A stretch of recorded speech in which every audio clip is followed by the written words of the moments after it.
I am too. I can't see. Great.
I don't know if I can read it. What's your name? I'm not gonna read any of this. Oh. Guys, I'm shit at reading, and I know how to read people's names. You can read people's names. Isn't it great when people that value the opinions of the white and the pale and the blonde decide, you know what? Your face is too ethnic for me. Fuck you. Happens a lot.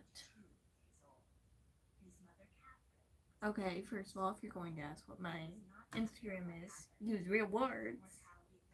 And also, the same exact thing it is on here. Also, you could say the whole thing. You could. It's a lot more nice. It's a lot more easily understandable. But you don't.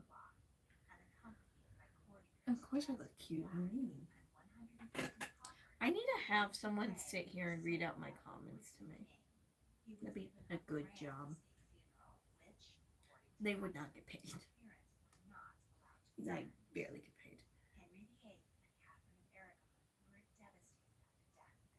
I don't have cartoons on. I have this tea show that this nice British lady hosts.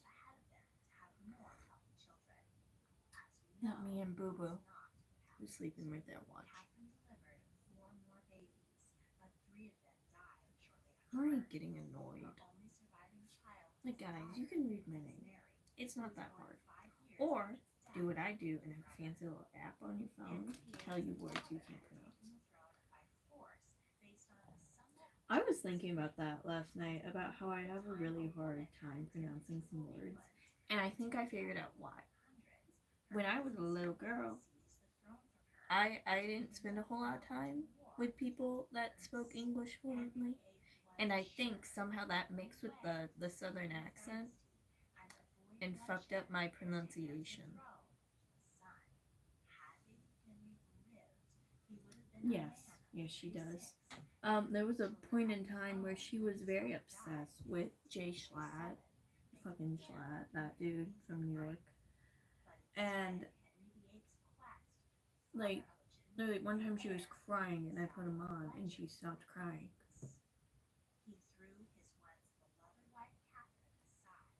I didn't. I lived in a little community where everyone's first languages were like typically Spanish. It's especially my direct neighbors, and I didn't talk as a kid. So I think like psychologically maybe that like mixed with the southern accent and fucked up my pronunciation. Which like it did give me advantages. I understand the traditional language to a degree, but like that's all gone. It's all gone. It's sad.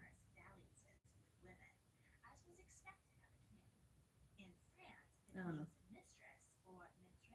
Because my parents don't have the problem, and my sister doesn't have the problem. We moved away by that point, so I'm like, you son of a bitches. None of your business.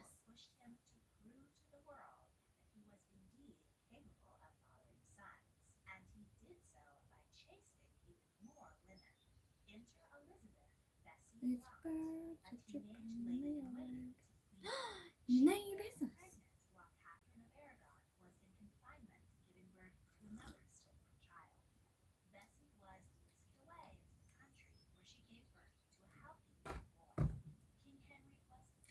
None of your business. Find a new question. Find a new question. People are stupid. Use your fucking eyes.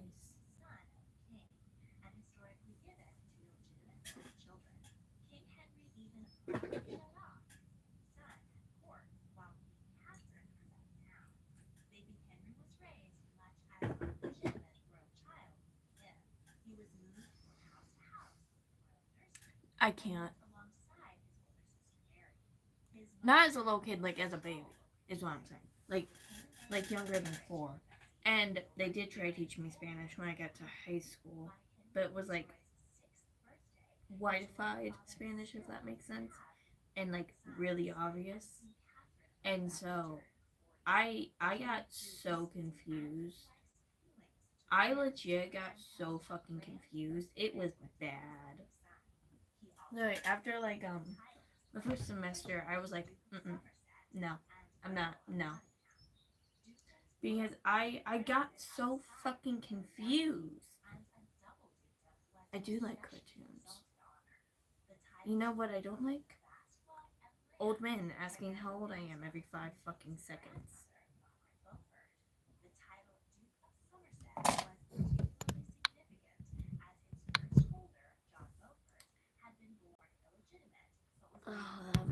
Okay, I'm not gonna learn it though.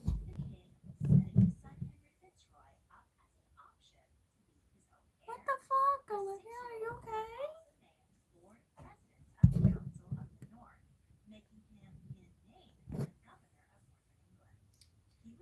Can y'all like stop being disgusting? Dude, you don't shut the fuck up about my age. She takes forever, but we won't shut up.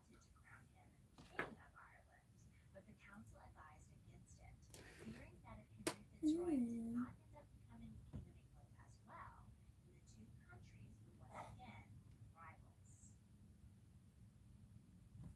Goodbye.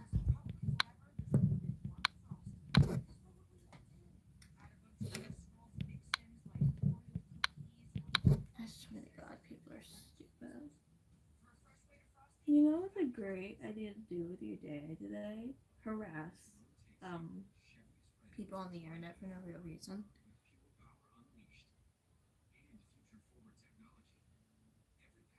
The fuck?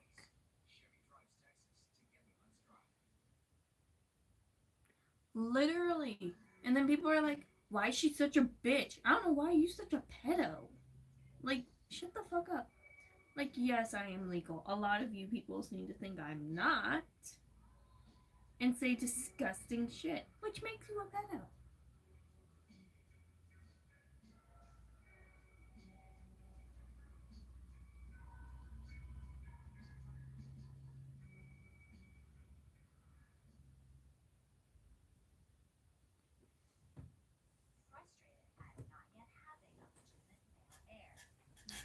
Now, how does death feel?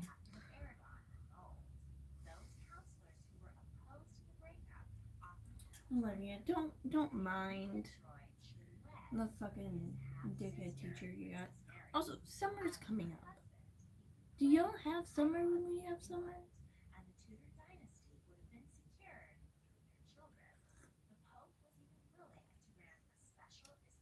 I don't know what that is. I also can't see. I was on the phone. Actually, I'm not gonna tell this story. I'm gonna tell this story though. So, basically, like I've been seeing this guy, right, for like way too long, and he couldn't figure out what he wants in life, and then he decided I'm gonna sneak around like an idiot, thinking that's gonna like get him a positive reaction out of me, and not death, like telling him to die. Because what he did was wrong, and I saw it clear as day. And I don't even post him. Why the fuck is that bitch posting him? Side note, that bitch is now dating like white cowboy man. I don't trust him. I don't. I don't. Anyway, and the fucking so he texted me like this video of me talking shit. Because I was pissed. And then I said, I didn't say anything. And he said, wasn't say anything about it. And I was like, if you want to talk, call me. And then he fell asleep. And then he was like, I'm going to text you while I'm at work today. And I'm like, are we not getting, I'm not going to play nice. Are we not getting that? I don't play nice. I'm tired of being nice to you. Like, are we not getting that? Men are stupid. He got me to be nice for like 2 years. And now he's like deciding, you know what, I'm gonna fuck up my whole life. That seems great. See, that's good. You should do something productive with your summer. Get something to like have a positive reinforcement on you. Thank you. I know I'm pretty. People tell me often. I have a whole roster of men that I call and I say, tell me I'm pretty. That sounds very self-centered and hookery. It's not. It's people I've known for years who have no self-esteem. Listen, sometimes you need people like that in your life.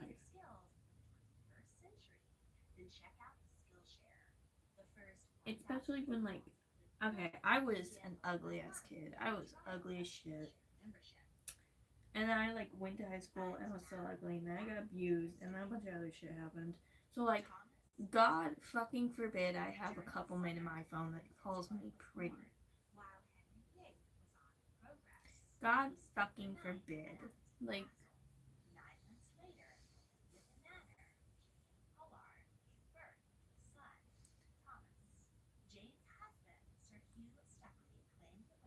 that sounds fun. Shopping's fun.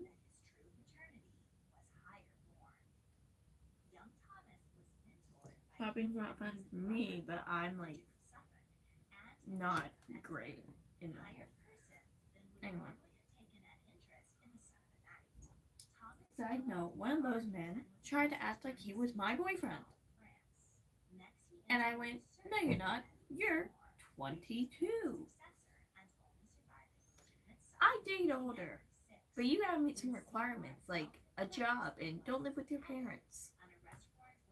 He didn't meet any of the requirements. And he was 22. And didn't see why maybe pressuring an 18-year-old girl into having a relationship with him is fucking weird. So I yelled at him. Because I'm good at that.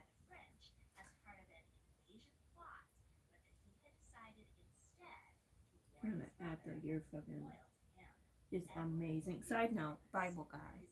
Bible guy. You know, no. I don't fuck with that shit. No fucking thank you. Last time I checked, people that fucked with that shit that hard came here and murdered my ancestors.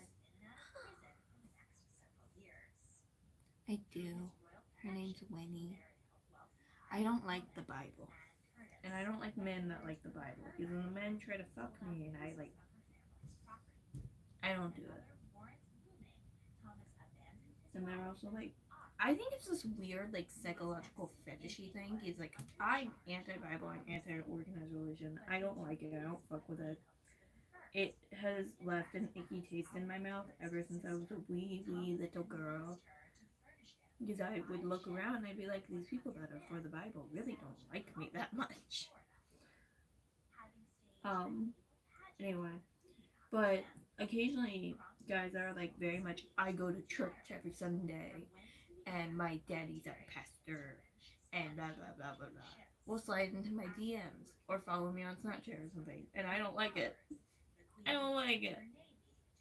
Because then they're like, ooh, look at you. And I'm like, I've never walked in a church for service. I never have. I'm never going to. I'm not breaking that. Listen, every time I go somewhere involving a church, involving a priest, involving something bad happens. So, yeah, not doing that. I do play Minecraft.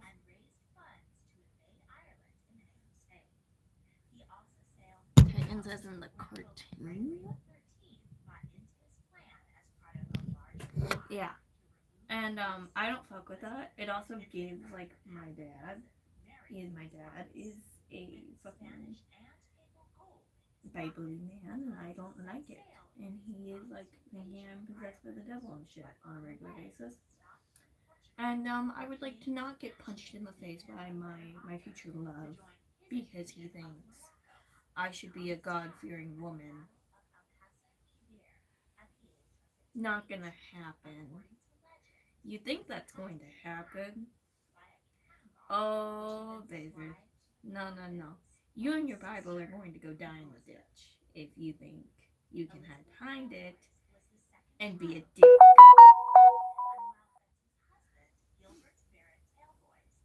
No, never. Literally never. Never to me. Because it's either, she worships the devil, or, please let me fix you, let me bring you to my church.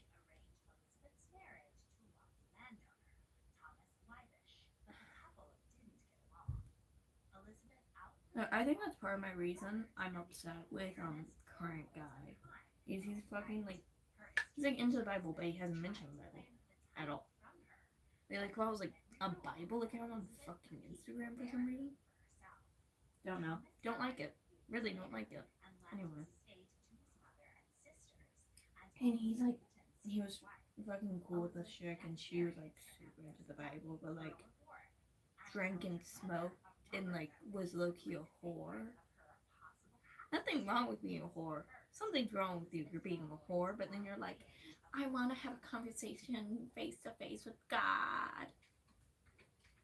I'm a fucking whore, but I'm not going around going like, I want to have a face to face conversation with God. No. No. No, you didn't.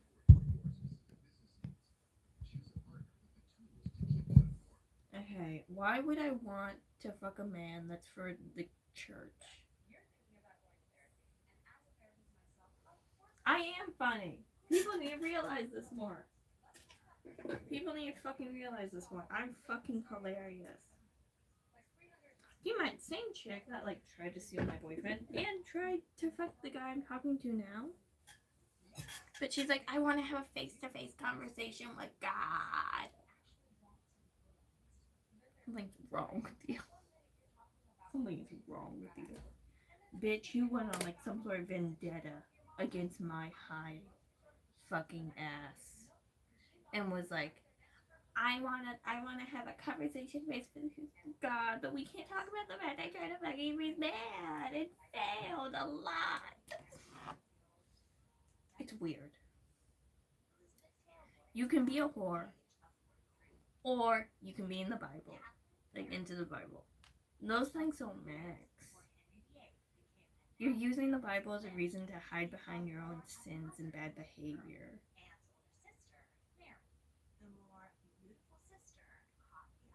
Don't be fucking stupid. You're using the Lord's name in vain. I don't even fuck with religion, and I know that. I fucking know that.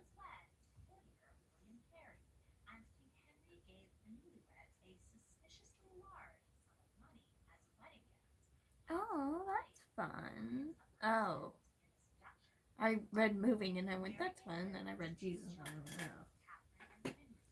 I suggest you get really into paganism, like into being a pagan.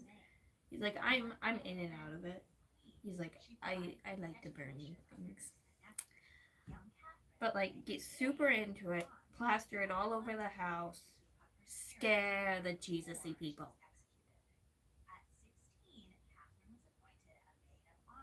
Oh, baby, they're scared of you. Trust me.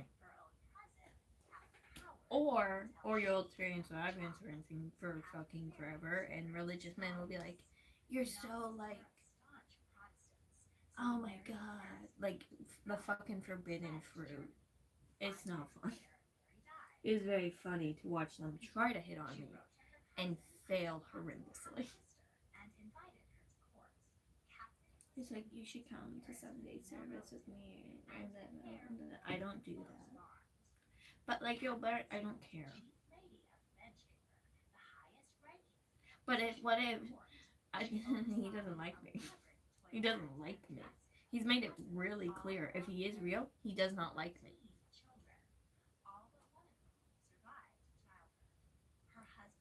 Leave my supporter alone. We talk. Shut the fuck up. Leave my supporter alone. Hey, we're chilling. I don't know what the fuck your problem is.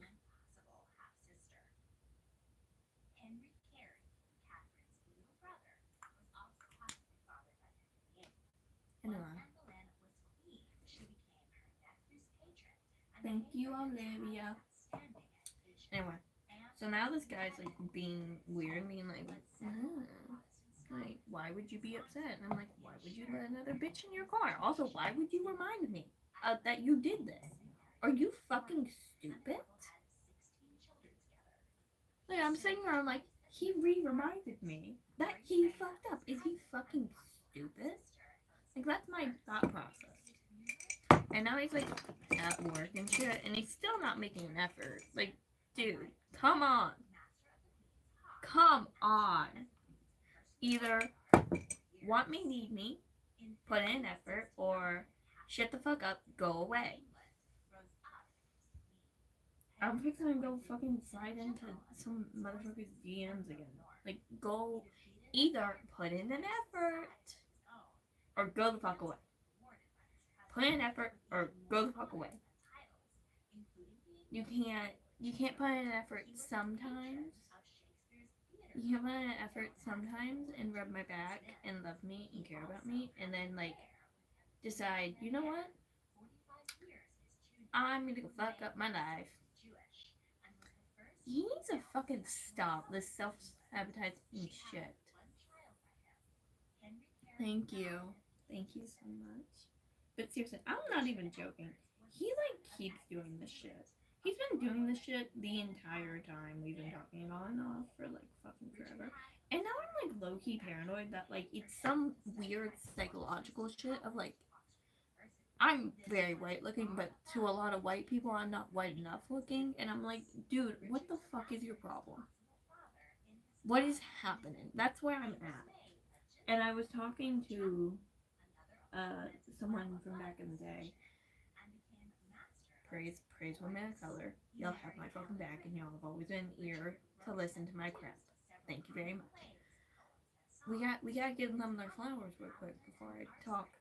Anyway, I was talking to a friend, and me and her don't talk often. And I was like, girl, I feel like it's some weird shit where like I'm a secret because like he's paranoid that like people are going to be mad or something. Like, and she was like, yeah. And I was like this makes sense, but it's also like, look at the area we live in, look at the people we hang out with. Why would this be a problem? And she was like, yeah. And I was like, what the fuck is his deal? And I'm like, it could be like a family thing, because I know nothing about his family. Like, legit nothing. And she was like, I was like, Because I called her, like, a week ago. And she talked her shit about her ex-boyfriend, and I talked shit about him, and it was great. We love talking shit. No. I know I look cute. None of your fucking business.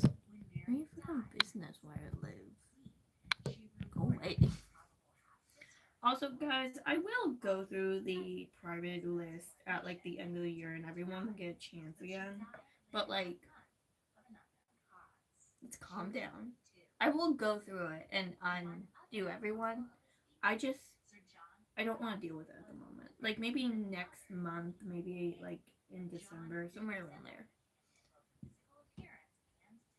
Because I want to give the people a second chance. I've kind of like acted like jackasses in hopes. I'm sorry. I'm hiccuping really bad. No. Unless you're gonna put me in a music video, no thank you. That's been like a new thing for like a few months now. I'm like, I want to be in a music video. I want to voice Sailor Moon. I want to do this. I want to. I've never acted a day in my life. Actually, I have acted for myself for my self-funded projects, but I wouldn't consider it like top tier anything. I would consider it a little shitty.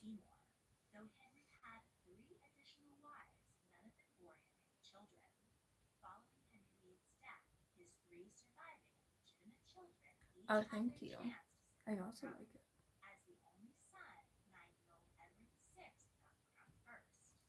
Yeah, I love that some of some of my girl fans and stuff that we just talk in the fucking comment section sometimes, like under my shorts and stuff. I see y'all, and I love it. I love it. It's so cute. We are all so fucking cute.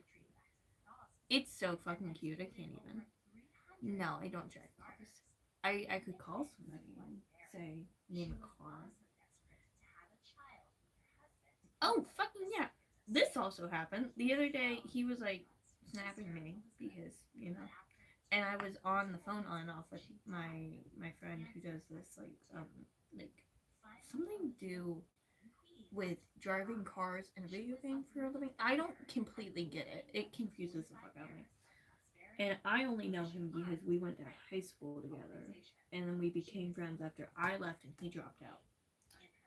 Anyway, and so I was on off the phone with him yesterday, and the guy I'm talking to, like, sent me a photo from a really nice bathroom. Like, I I am talking big. I'm talking pure white everywhere. I'm talking like someone sat there and scrubbed with their hands. And he is a clean person. I will give him that. That's not his bathroom. I know his bathroom, not his bathroom. And so then my thought was, whose bitch's bathroom is this? And why is he sending me photos of it? But then my other thought was, is he getting a new apartment? Is he moving out from I fucking hate him? That's his name in my head. I fucking hate him because he hates me. I don't get his problem. Nobody else has a problem with me but him. Anyway, I'm a get alongable person. I'm a bitch. He shouldn't have yelled in my face. But like, I guess if he's moving out, it would be nice. Anyway. And then he sent me a photo like this. Like kinda like all like sexy man in the fucking bathroom. And I'm sitting there and I'm like, whose bathroom is this? This is not your bathroom. I know your bathroom. I've been in your bathroom. Whose bathroom is this? Anyway, and then I was like mad, and I got back on the phone with my friend who does the the video game car racing things. I really need to figure out what he does. Anyway, I'm like just now realizing he's been doing the same exact thing for a really long time, and I don't know it. Anyway, and I'm like, he sent me a photo from some random bathroom, and he was like, maybe it's his homeboy, and I'm like, men in their 20s typically don't keep their bathroom like spotless. I should have looked more into the photo. I should have seen if there was like makeup somewhere. Anyway. And I'm like, men in their 20s typically don't keep their bathroom nice, let alone like sit on the floor scrubbing it nice. And he's a man in his 20s, which it could have made him feel bad. I don't fucking know. And I was like, And I was like, they also do this for a living. And I like said his job. And he was like, yeah. And I was like, where the fuck is he? And he was like, we were both very confused.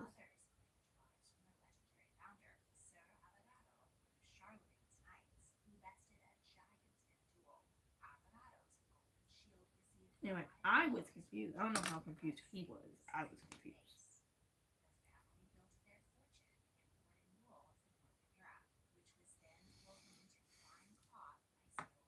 Yes, Olivia, stay nice, stay sweet. Olivia, you really are very, very sweet. Stay a good person. I'm gonna go get this wet real quick.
I am back.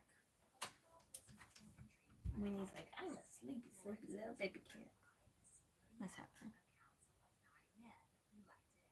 What's happening?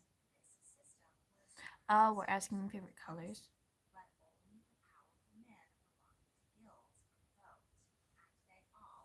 My favorite color is maroon or blue or cyan.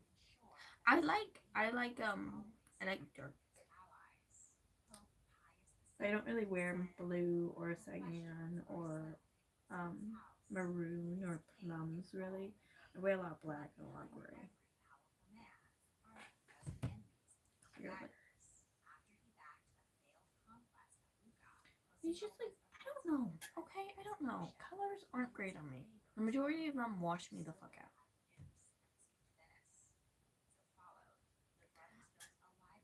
I do think that people need to start painting their houses pinks and purples and yellows and blues. Like paint your house green. Paint your house green. I'm asking you so nicely.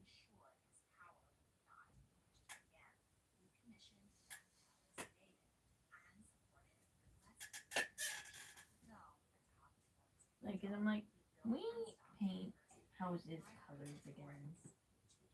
That would be really nice if we did.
I think I'm gonna like start taking fan art, if that makes sense.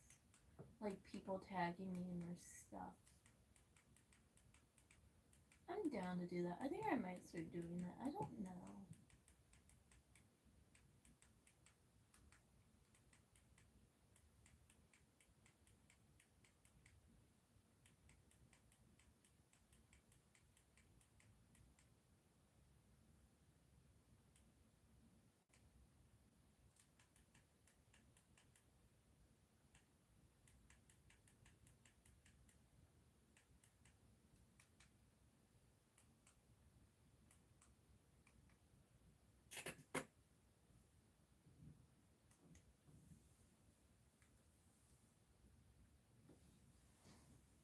I don't know. If y'all wanna do that, I will so like compile everything and put it in a video.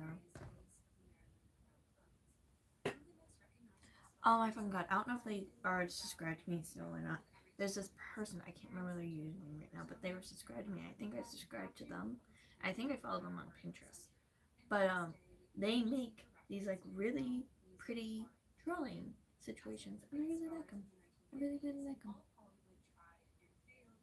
I don't know. I really don't know.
My mom wants to come see the cat, but she's sad. Oh, they see you. You're glowing again. Jesus fucking Christ.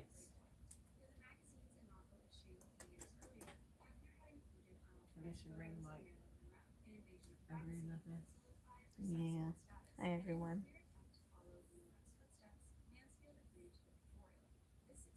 So beautiful.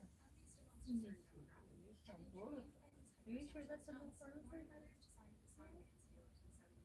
Maybe we should take a couple of stuffies out. Do you want me to, boo? I'm watching a video about every time they try to replace Marilyn Monroe. Too much love.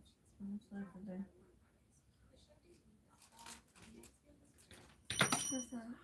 Oh, it's fine. I'll get it in a little bit. Oh, yeah, look how cute these shoes are. I remember they had them. They're 7.5. I'm an 8. These fit.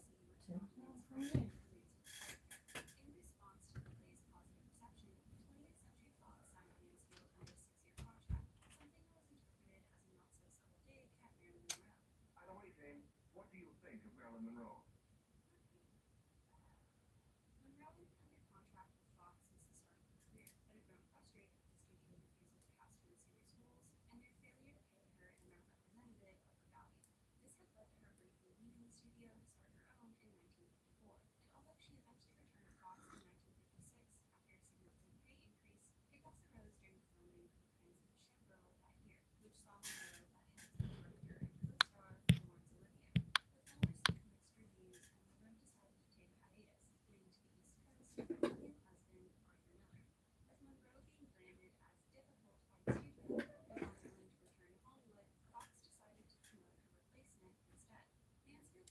Cats. Any sort of cats. I like cats a lot. Or turtles. I like turtles too. I'm making a joke. Let's see if people get the joke. Not a joke, but a hint. I'm making a hint. I don't care if nobody likes me. Teenage girls and nice men from other countries like me. Who cares? My goal is to use this as a jumping off point to be more famous than God. If you take offense to that, you take life too seriously.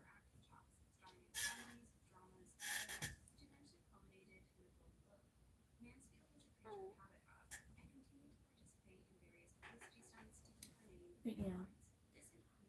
I was making a joke about myself. About other comments I've made. Let's see if people get it. Only if people paid attention as much as I pay attention.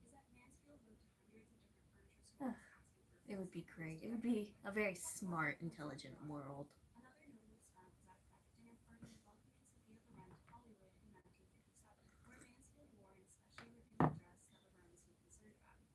Making a jab at something I said recently.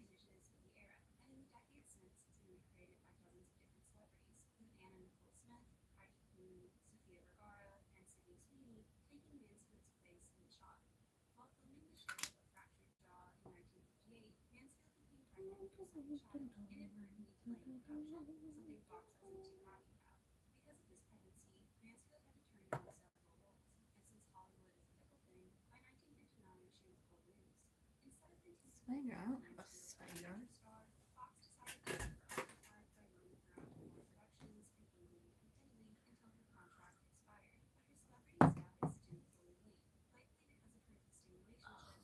We know my thoughts. It's brainwash.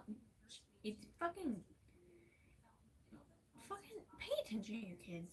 That's my opinion. Pay attention to your kids. Please, actually parent them for once in your fucking lives. I'm a person that I don't even super want kids. I'm open to adoption. I am not open to the whole thing of giving birth and possibly dying. But even I know how to parent a child. It comes very naturally to you. I don't know why people are having such hard issues trying to figure out how to pay attention to their children. If you are having a child, you should have the time for that child. Don't have a child because you want a baby. People have children because they want babies. And then those babies grow up and they are people with brains and minds and feelings. If you do not understand that, that child will hate you. And you can say shit like, well, you were so happy when they were a baby. When you wanted a baby, so you got a baby. You didn't get a job working with babies. You didn't maybe babysit. No, you made a baby because you want a baby. And then did not understand the words that baby will grow up.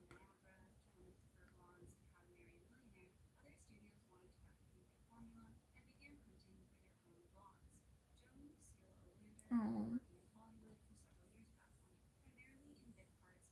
Yes. I am an 18-year-old girl on the internet. I should not have more knowledge on how to parent than some of you people.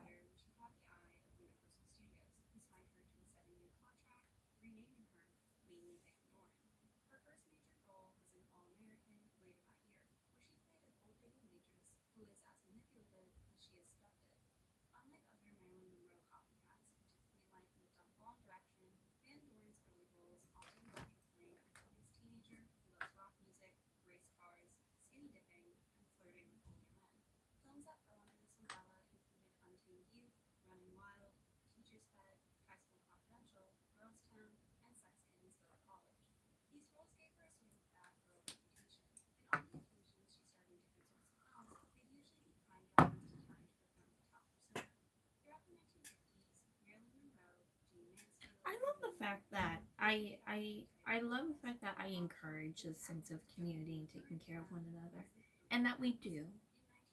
I love it. I really do. It makes me very appreciative of so many of our futures, of our lives.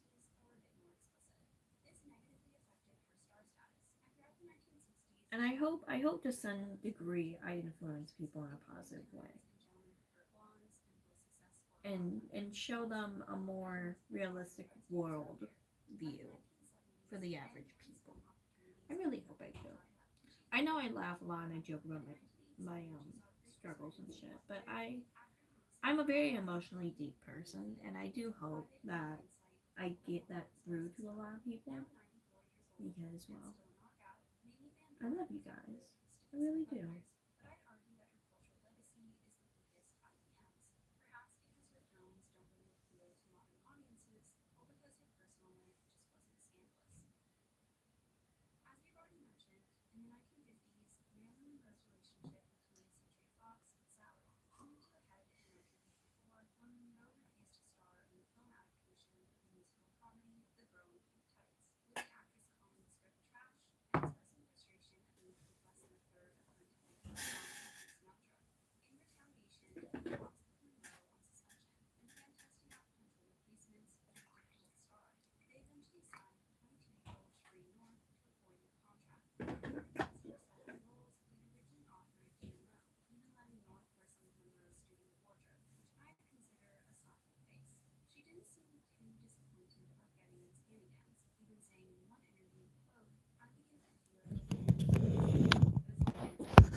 GoKillYourself.com.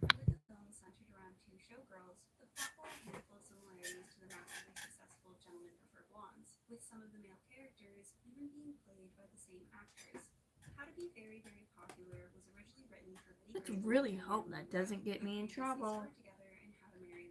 Because, the words OnlyFans don't get people in trouble, but me saying killyourself.com might get me in trouble. Hi. It's nice to meet you.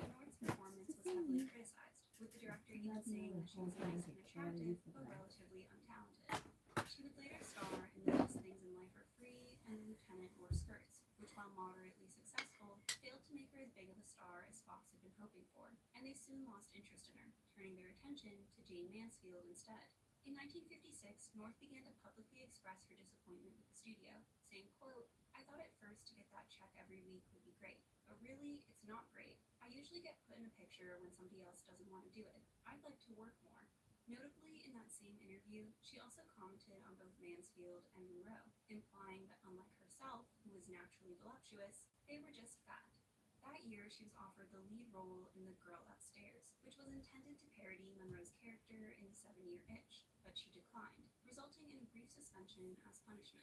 When she returned, she was cast in The Way to the Gold opposite Elvis Presley, but the rock star eventually dropped out because of pay disputes, and he was replaced by Jeffrey Hunter, who North frequently clashed with, causing her to develop a difficult reputation.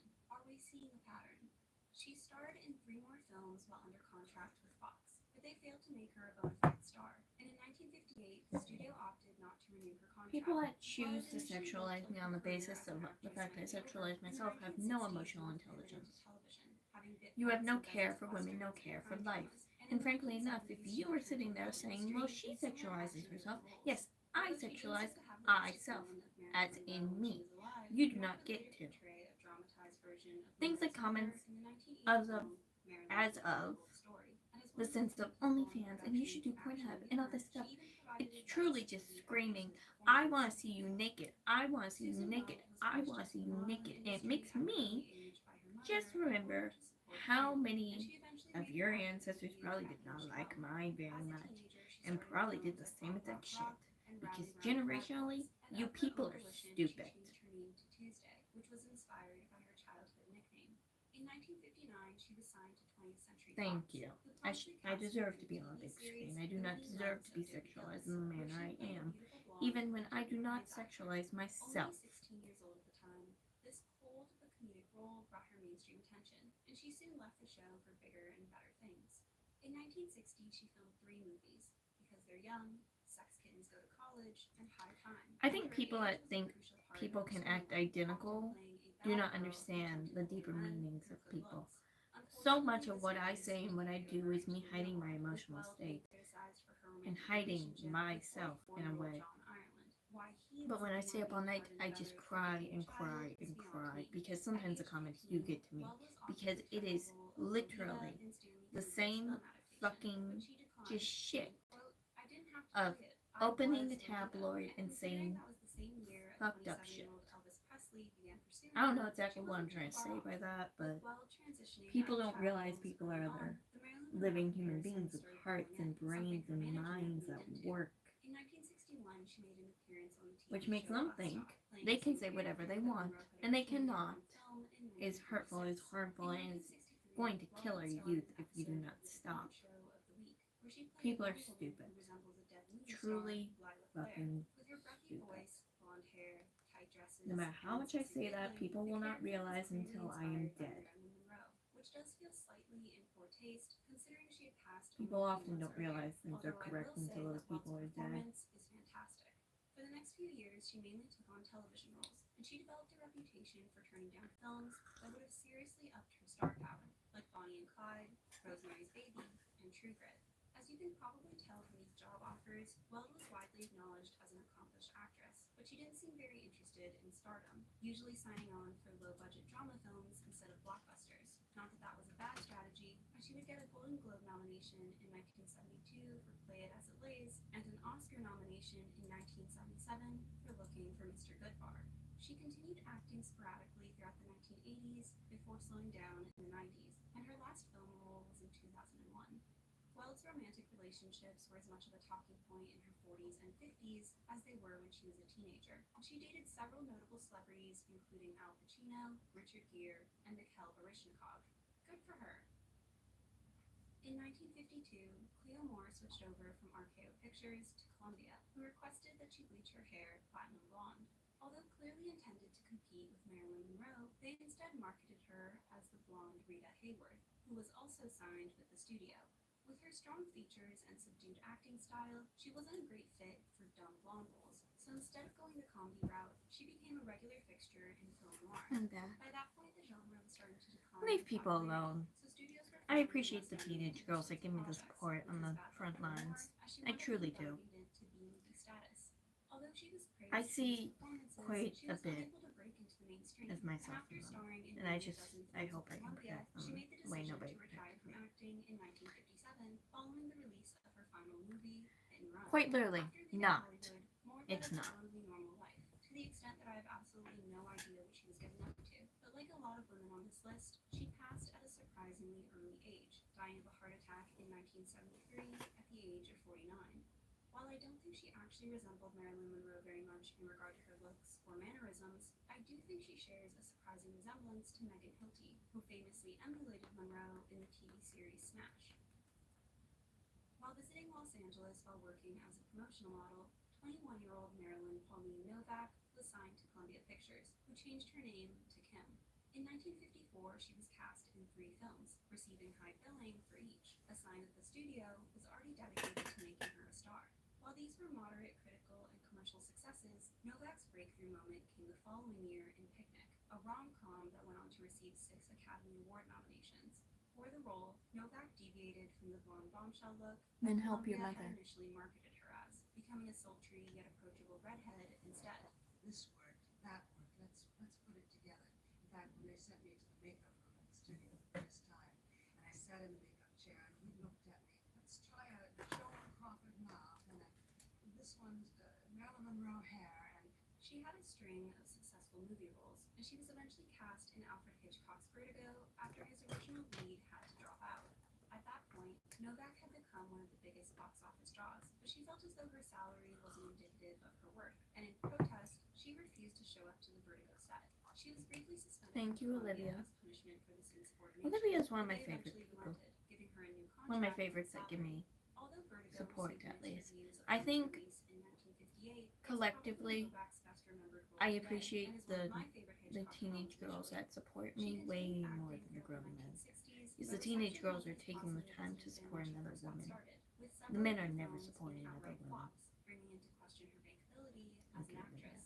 That decade, she also experienced a series of mishaps in her personal life. While filming Eye of the Devil I appreciate in every last one of 1966, you. she I was really thrown do. from a horse, and she wound up being replaced because the studio couldn't afford to wait for her to recover. That same year, she lost her home and all of her belongings in a mudslide, putting serious stress on her finances. And as if that wasn't enough, she was also in 2 serious car accidents and went through a divorce. This led to a well-deserved hiatus, and after 2 years, she finally returned to the big screen in 1968 for the film adaptation of The Legend of Lila Clare, with the character of Lila taking pretty clear inspiration from Marilyn Monroe, untimely death and all. The film was widely criticized, even by Novak herself, who was astounded to find that the director had dubbed over her voice with a German actress. This negative reception led to another break from acting, returning in 1973 for Tales That Witness Madness and The Third Girl from the Left, which didn't make much noise. She had a handful of other small roles in the 1970s, mostly in films that were poorly received, and one of her last major film roles was in The Mirror Cracked in 1980. She received several movie offers, but none came to fruition until 1991, when she signed on for Liebestrom. Although she was initially excited about the project, she soon found herself clashing with director Mike Figgis. Her experience with the film was so unpleasant that in 1992 she announced her retirement. In the 2000s, her work saw a reevaluation, with Novak being praised as one of the greatest actresses of her generation, and this positive reception led to her slowly increasing her public appearances. In 2012, Novak revealed that she'd been diagnosed with bipolar, which had negatively impacted her over the course of her career, saying that she was, quote, never cut out to have a Hollywood life. This string of appearances slowed in 2014 after she was criticized at the 86th Academy Awards because of her looks, with future President Donald Trump saying that she should, quote, sue her plastic surgeon. Now 92, Novak lives on a ranch in Oregon where she paints and raises animals, and she sounds pretty happy. In 1943, 14-year-old Joy Ray Brown was discovered by a producer and promptly signed to MGM as a contract player, where they changed her name to Joy Lansing. To train her to be the exact type of star they were looking for, she learned etiquette in addition to acting, and even completed high school on the MGM lot.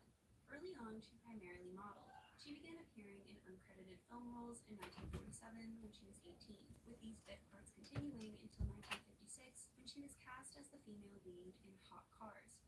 With the film underperforming, it seemed as though movie stardom wasn't in Lansing's future, something she herself lamented. Quote, I was always known as a glamour girl, and categorized only as that. It was very limiting. My being blonde and curvy, you might say, was kind of a mixed blessing. Throughout the 1960s, she had a nightclub act and recorded a couple of songs, but her true calling seemed to be in television, and from 1952 to 1970, she appeared in dozens of different TV shows, making multiple appearances on The Adventures of Ozzie and Harriet, The Danny Thomas Show, Klondike, The Beverly Hillbillies, Touch of Evil, and The Bob Cummings Show. She was such a TV staple that she was even honored with a star on the Hollywood Walk of Fame. Her final role was on an episode of The Governor and JJ in 1970, which she filmed prior to breast cancer surgery, and sadly, 2 years later, she passed from complications of the disease at age 43. Barbara Nichols got her start pinup modeling and worked as a showgirl before eventually being cast in the 1952 revival of Pal Joey, a role that brought her to the attention of Hollywood. She made a handful of television appearances before being cast in supporting roles in several notable films. Yes. While not quite as ditzy as some Because I Marilyn meant for Monroe's the girls, characters, I meant Nichols' for blondes had the a lot of teenage similar life. mannerisms, although I personally found her performances to be lacking the necessary charm, often coming across as grating in a way that reminds me of Lena in I Saving think Private women deserve to have a strong role model that doesn't bend to the male gaze. I think it's very important for a young woman's development mentally. I did not have that, and it fucked me up. So, the fact of the matter is, I will continue to be that till the day I die. I do not care for the men's attention. Any career momentum Nichols was having was stalled And following a trust serious me, car no accident women in do. 1957, which required numerous surgeries to fix scarring, remove her spleen, and sew up her liver. Once she recovered, she returned to acting, appearing in several comedies and sci-fi films throughout the 1960s, but she was never cast Women as the deserve lead to have a actress. strong role Once the model. blonde bombshell craze ended They in the often don't get to 1970s, have she found one. herself struggling to land film roles in general. And in 1976, nearly 20 years after the initial car accident that had seriously impacted her health, Nichols died of liver failure at the age of 47. Check out these deals of the week at Walgreens.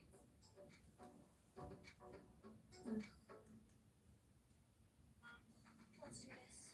Introducing Chevy's best lineup of SUVs ever. In 1946, when she was only 15, Diana Fluck signed with the British Rank Organization and changed her name to Diana Dors. In those early days, she was relegated to smaller parts, but in 1949, she made her first lead appearance in Diamond City, but unfortunately for her, the film flopped. For the next few years, she went back and forth between film and theater, and in 1951, while filming Lady Godiva Rides Again, she met and married Dennis Hamilton, who became her business manager. Not a very good one, as he allegedly kept her earnings for himself, lent her out to producers, and declined roles that would have brought her to prominence. Hamilton made a point of highlighting Dors's sex appeal as opposed to her acting abilities, which certainly worked from a publicity standpoint, and she was soon referred to by the press as the English Marilyn Monroe, the Siren of Swindon, or simply the Body. One of the most notable instances of this sexed up marketing was in 1954, when Hamilton published a set of 3D semi-nude photos of Dors, which even wound up getting them sent to court on obscenity charges. These exploits grabbed the attention of Hollywood, who were still riding the wave of blonde bombshells. And in 1956, Dors moved to Los Angeles and signed a 3-picture deal with RKO Pictures, saying, quote, "I don't want all of Marilyn's roles, just your good ones." Have you met Diana Dors? No, I've never met her. You ever seen her in films? You ever seen her act? No, I haven't. Then you're not in a position to comment on. Sorry. That year, she filmed The Unholy Wife and I Married a Woman, but at a housewarming party intended to introduce her to Hollywood's elite, things went terribly wrong. In the middle of the festivities, Dors and Hamilton were pushed into the Yes, pool, and while yes, Jim I am. Mansfield had organized a similar stunt a year earlier, this didn't seem to be planned, with Hamilton promptly exiting the pool and punching a photographer he suspected had pushed them. This show of violence put an end to the party, and when people talked about Diana Dors in the weeks that followed, they couldn't help but bring up her hot-headed husband. Later that year, rumors began to fly that Dors was having affairs with her co-stars, and in 1957, before any of her American films were released, RKO terminated her contract on a morality clause, and her third picture with the studio never came to fruition. In a way, it was like her career was over before it had even begun, and she made her way back to England, where she announced her plans to separate from her husband, who didn't intend to make it easy, and he allegedly threatened Dors at gunpoint to sign over all of her assets. Needing to pay for these extensive legal fees, Dors began a cabaret act, where she met Richard Dawson, who she married after Dennis Hamilton's death in 1959. Good riddance, if you ask me. Still hard on cash, in 1960 she gave an interview with News of the World detailing her infamous sex parties, which were attended by the who's who of British society. Nothing gets people talking like sex, and Dors's name was back in headlines. Later that year, she moved back to the United States with Dawson, where she continued to hold cabaret performances in addition to the odd film role now and then. But after their divorce in 1966, she returned to the UK. No popular as she'd once been, the caliber of work she was able to find had declined, and she was relegated to supporting roles and performances in men's clubs. And in 1968, she filed for bankruptcy. In the 1970s, she made appearances in several sex comedies, but what really prompted a career resurgence were her numerous appearances on game and talk shows, where she became a popular celebrity guest. Realizing people seemed to be more interested in her public persona than her acting, she turned out several autobiographies over the course of the decade, many of which leaned into her provocative image and colorful experiences. On May 4th, 1984, Diana Dors passed from ovarian cancer at the age of 52, and while she might not be well remembered in the US, in the UK she was a certifiable pop culture icon, being referenced by several rock bands including the Kinks, the Smiths, and Adam and the Ants. And if you ask me, out of everyone on this list, I think Diana Dors resembled Marilyn Monroe the most. But what do you think? Diana Dors wasn't the only Brit who drew comparisons to Marilyn Monroe. In 1952, Norma Ann Sykes moved to London, and she began modeling as a way of paying the bills. In 1955, at the age of 21, she auditioned for Before Your Very Eyes, a variety show hosted by Arthur Askey. Askey wanted a dumb blonde to appear in some of the show's sketches, and with her impressive figure, Sykes got the job. Askey gave her the stage name Sabrina after the 1954 film starring Audrey Hepburn, and from her very first appearance, where all she did was stand around in a tight black dress, she became a hot commodity. Askey wasn't very complimentary apart from her appearance, at one point even saying that she had, quote, a lovely face and figure, but couldn't act, sing, dance, or even walk properly. She made a few minor film appearances in Stock Car, Blue Murder at St. Trinian's, and Just My Luck, but otherwise her fame was relegated to advertisements and public appearances, where she was often swarmed by hundreds of adoring fans.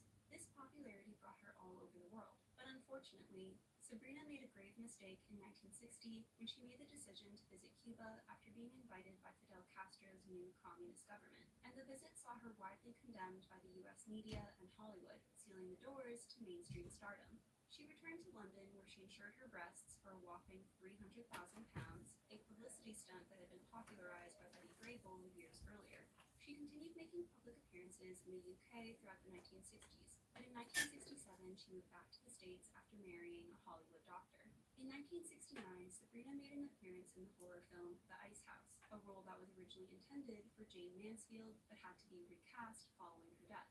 Several other blonde bombshells, including Mamie Van Doren, Diana Dors, and Joy Lansing, were offered the part, but declined, making Sabrina the production's last resort, and the role was pretty lackluster. She stayed out of the public eye from that point onward, and only made a rare appearance on This Is Your Life in 1974 as thanks to Arthur Askey. And can we just talk about how amazing she looks? Like a British Goldie Hawn. And if I'd been a casting director, I would have found something for her to do. The large bust that had been her claim to fame had resulted in chronic back problems over the years, and she had several unsuccessful operations Yes, you should do to try and that. correct the issue, with one botched procedure limiting her movement and causing lifelong health issues.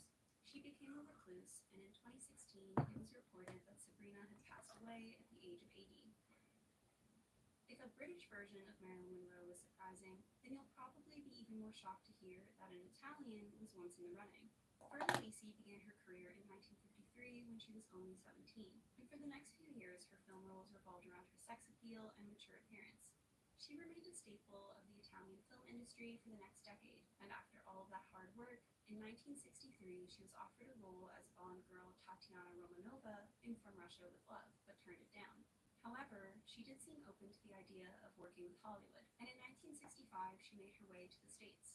Unable to mask her accent, she usually played Italian characters who were hypersexual seductresses with fiery tempers. While there was some overlap between these roles and the ones Marilyn Monroe had played before her passing, for the most part, Lisi was considered too foreign to truly replace the very American Monroe, and the comparisons effectively started and ended with their hair color. Just as she had in Italy, Lisi switched between comedic and serious roles, and there definitely weren't any questions about her acting abilities. Because of her bombshell look, Lisi was offered the titular role of Barbarella, but declined to prevent herself from being typecast as a sex kitten, and Jane Fonda was cast instead. Although Lisi made several films in America, she always made her way back to Italy, and by the 1970s she returned to the country permanently. She continued acting for the rest of her life, including an incredible performance in the 1994 film Lorraine Margot, and she passed at the age of 78 from lung cancer.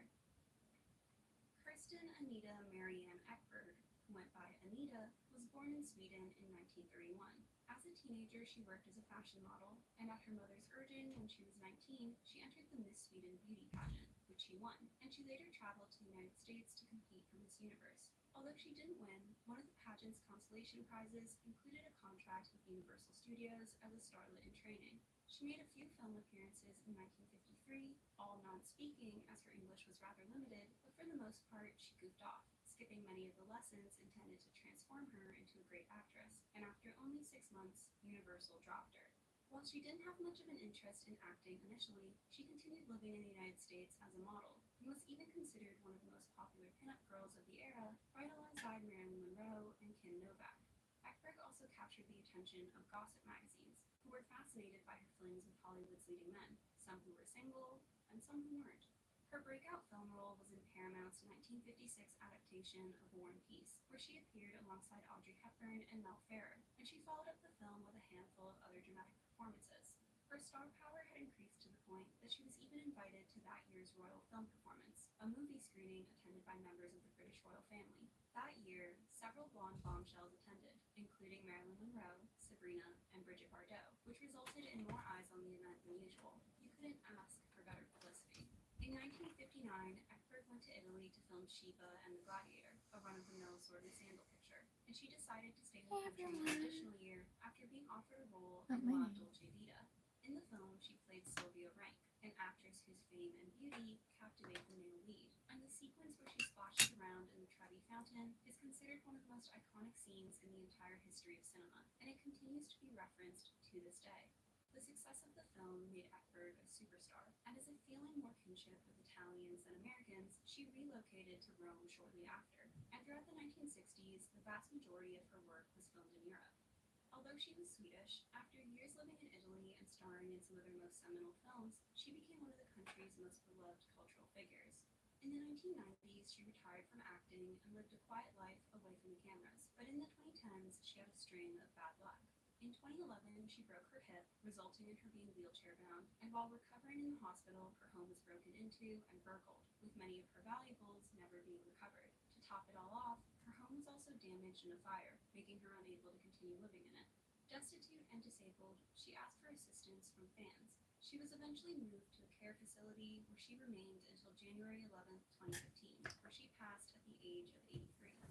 There were a handful of other actresses like Carol Baker, Barbara Lang, and Belinda Lee who were occasionally compared to Marilyn Monroe, but I'd argue they were just representative of the blonde bombshell trend as a whole, as opposed to being genuine imitators. As the saying goes, lightning never strikes twice, and that's certainly the case when it comes to Marilyn Monroe. And no matter how many people have attempted to copy her appearance and mannerisms over the years, they can't quite replicate her magic. I hope you enjoyed this video. Don't forget to like and subscribe, and I'll see you soon. Bye!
most cruel actresses of Hollywood's golden age. The dazzling lights of Hollywood's golden age illuminated some of cinema's most unforgettable faces. But behind those flawless Olivia's smiles and time carefully period crafted is public night at the images moment. lurked some of Do not entertainment's hate most other people. notorious personalities. While their on-screen characters might have won our hearts, their off-screen behavior often shocked even their closest colleagues. From legendary feuds that shut down entire productions to bitter rivalries that lasted decades, these leading ladies were known for conduct that ranged from petty undermining to career-destroying vendettas. Today, we're pulling back the velvet curtain on Hollywood's most difficult diva, the women whose temperamental outbursts, jealous schemes, and cold-hearted tactics earned them reputations as the most feared figures in the film industry. This is the 20 most cruel actresses of Hollywood's golden age. 20. Miriam Hopkins, the scene-stealing saboteur. Miriam Hopkins may not be as well remembered today as some of her contemporaries, but in Hollywood's golden age, she was infamous for her ruthless scene-stealing tactic and explosive jealousy of her co-stars. Director William Wyler, who worked with Hopkins on These Three and The Children's Hour, described her as terribly difficult and a real bitch. You are making me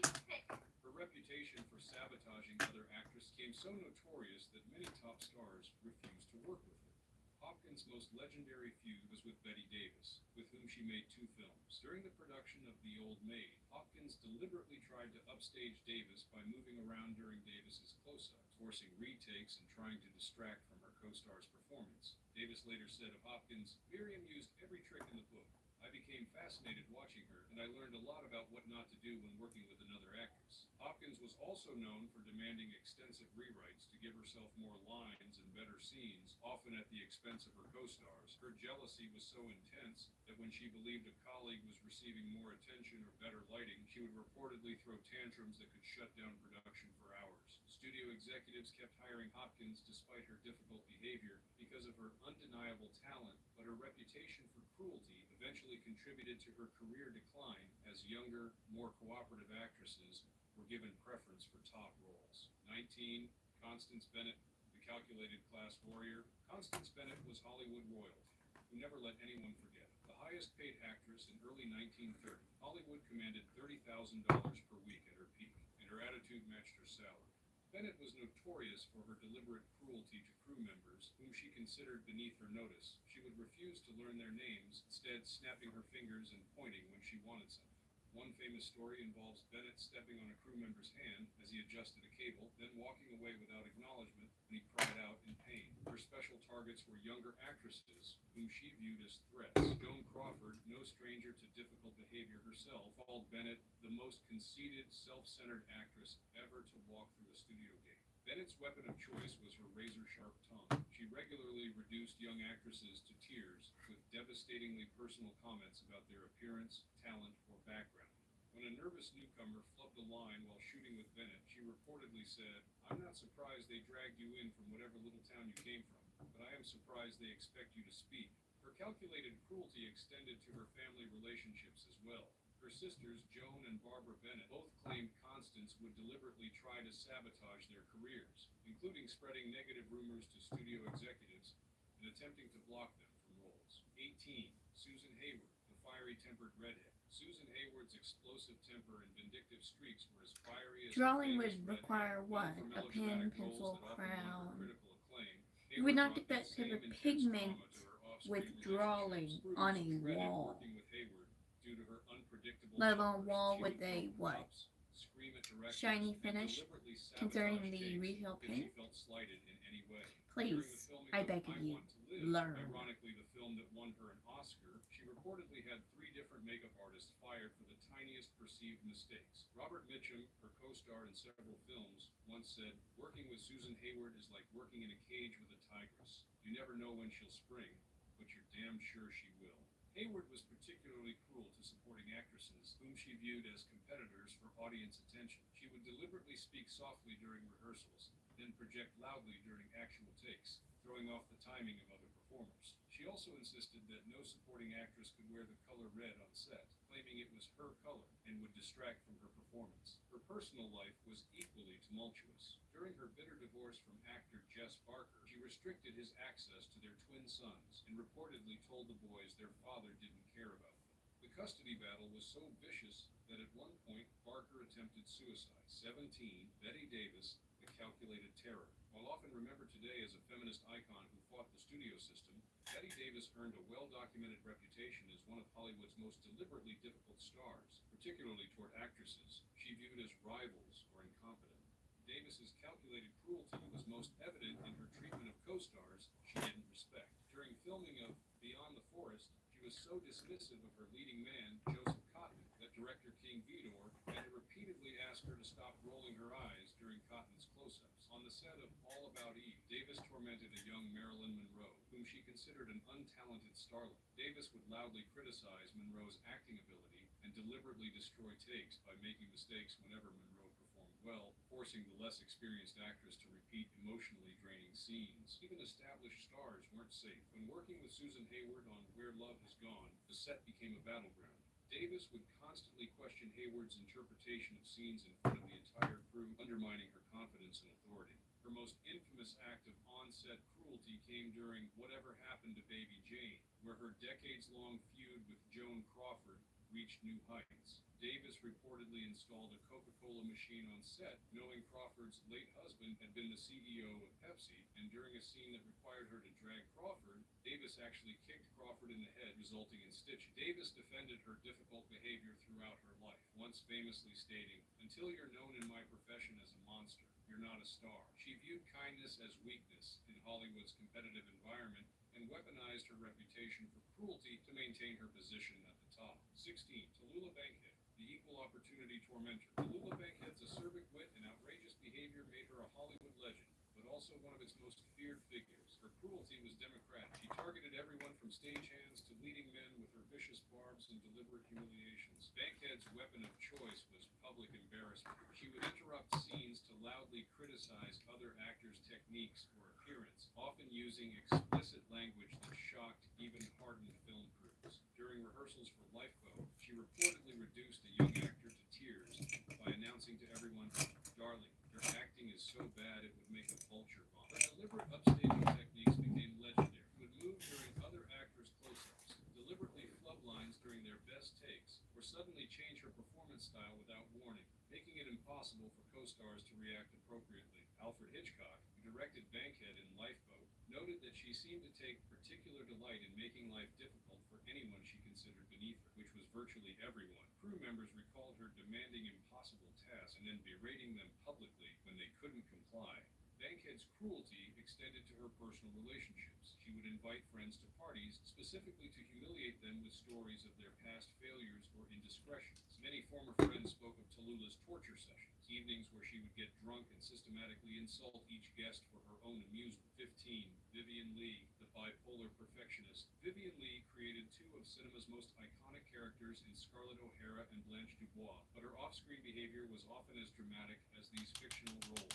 While her struggle with bipolar disorder explained some of her volatility, colleagues described a deliberate cruelty that went beyond mental health challenges. Leigh's perfectionistic standards led to notorious conflicts with directors and co-stars. During the filming of Gone with the Wind, she would deliberately sabotage scenes if she felt they weren't meeting her exacting standards, forcing exhausted cast and crew to repeat physically demanding sequences numerous times. Her treatment of supporting actresses was particularly harsh. Olivia de Havilland, who played Melanie in Gone with the Wind, recalled Leigh deliberately stepping on her hand during a scene where de Havilland was lying down, then smiling when de Havilland cried out in pain. Leigh reserved special venom for actresses she considered untalented. During production of Ship of Fools, she tormented Lee Marvin with constant criticism and would loudly mock his technique to other cast members. She also deliberately ruined takes when the camera was focused on anyone other than herself. Even her husband, Laurence Olivier, wasn't spared her calculated cruelty. During their tumultuous marriage, Leigh would deliberately flirt with other men in Olivier's presence, then create dramatic scenes accusing him of not loving her enough when he reacted.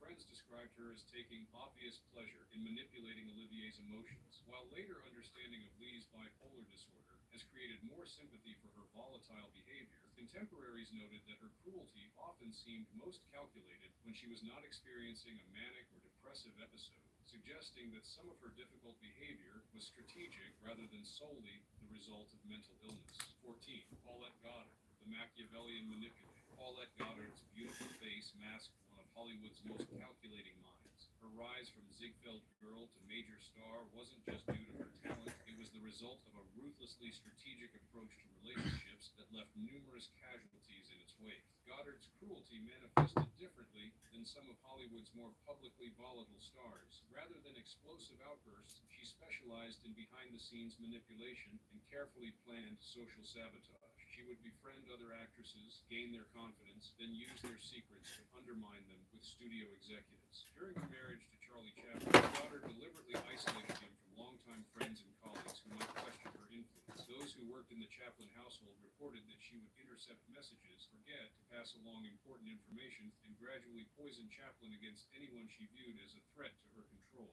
Goddard was notorious for spreading damaging rumors about actresses competing for roles she wanted. When she and Katharine Hepburn were both considered for the female lead in The Philadelphia Story, mysterious stories about Hepburn being difficult to work with suddenly intensified in industry circles. While never proven, many believed Goddard was New Palmer's Brazilian cocoa cream. Tightens and tones in as little as 2 weeks. Did you know our Jersey Mike's order came with a $25 Fanatics promo code? It did. I do, just no one had anything interesting to say, so I've been silent. Jersey Mike's app when you have chips and drinks. Insane deal. Awesome. Can we please turn it off while we're eating? Oh, he's right. Find something fun to say, and I will respond.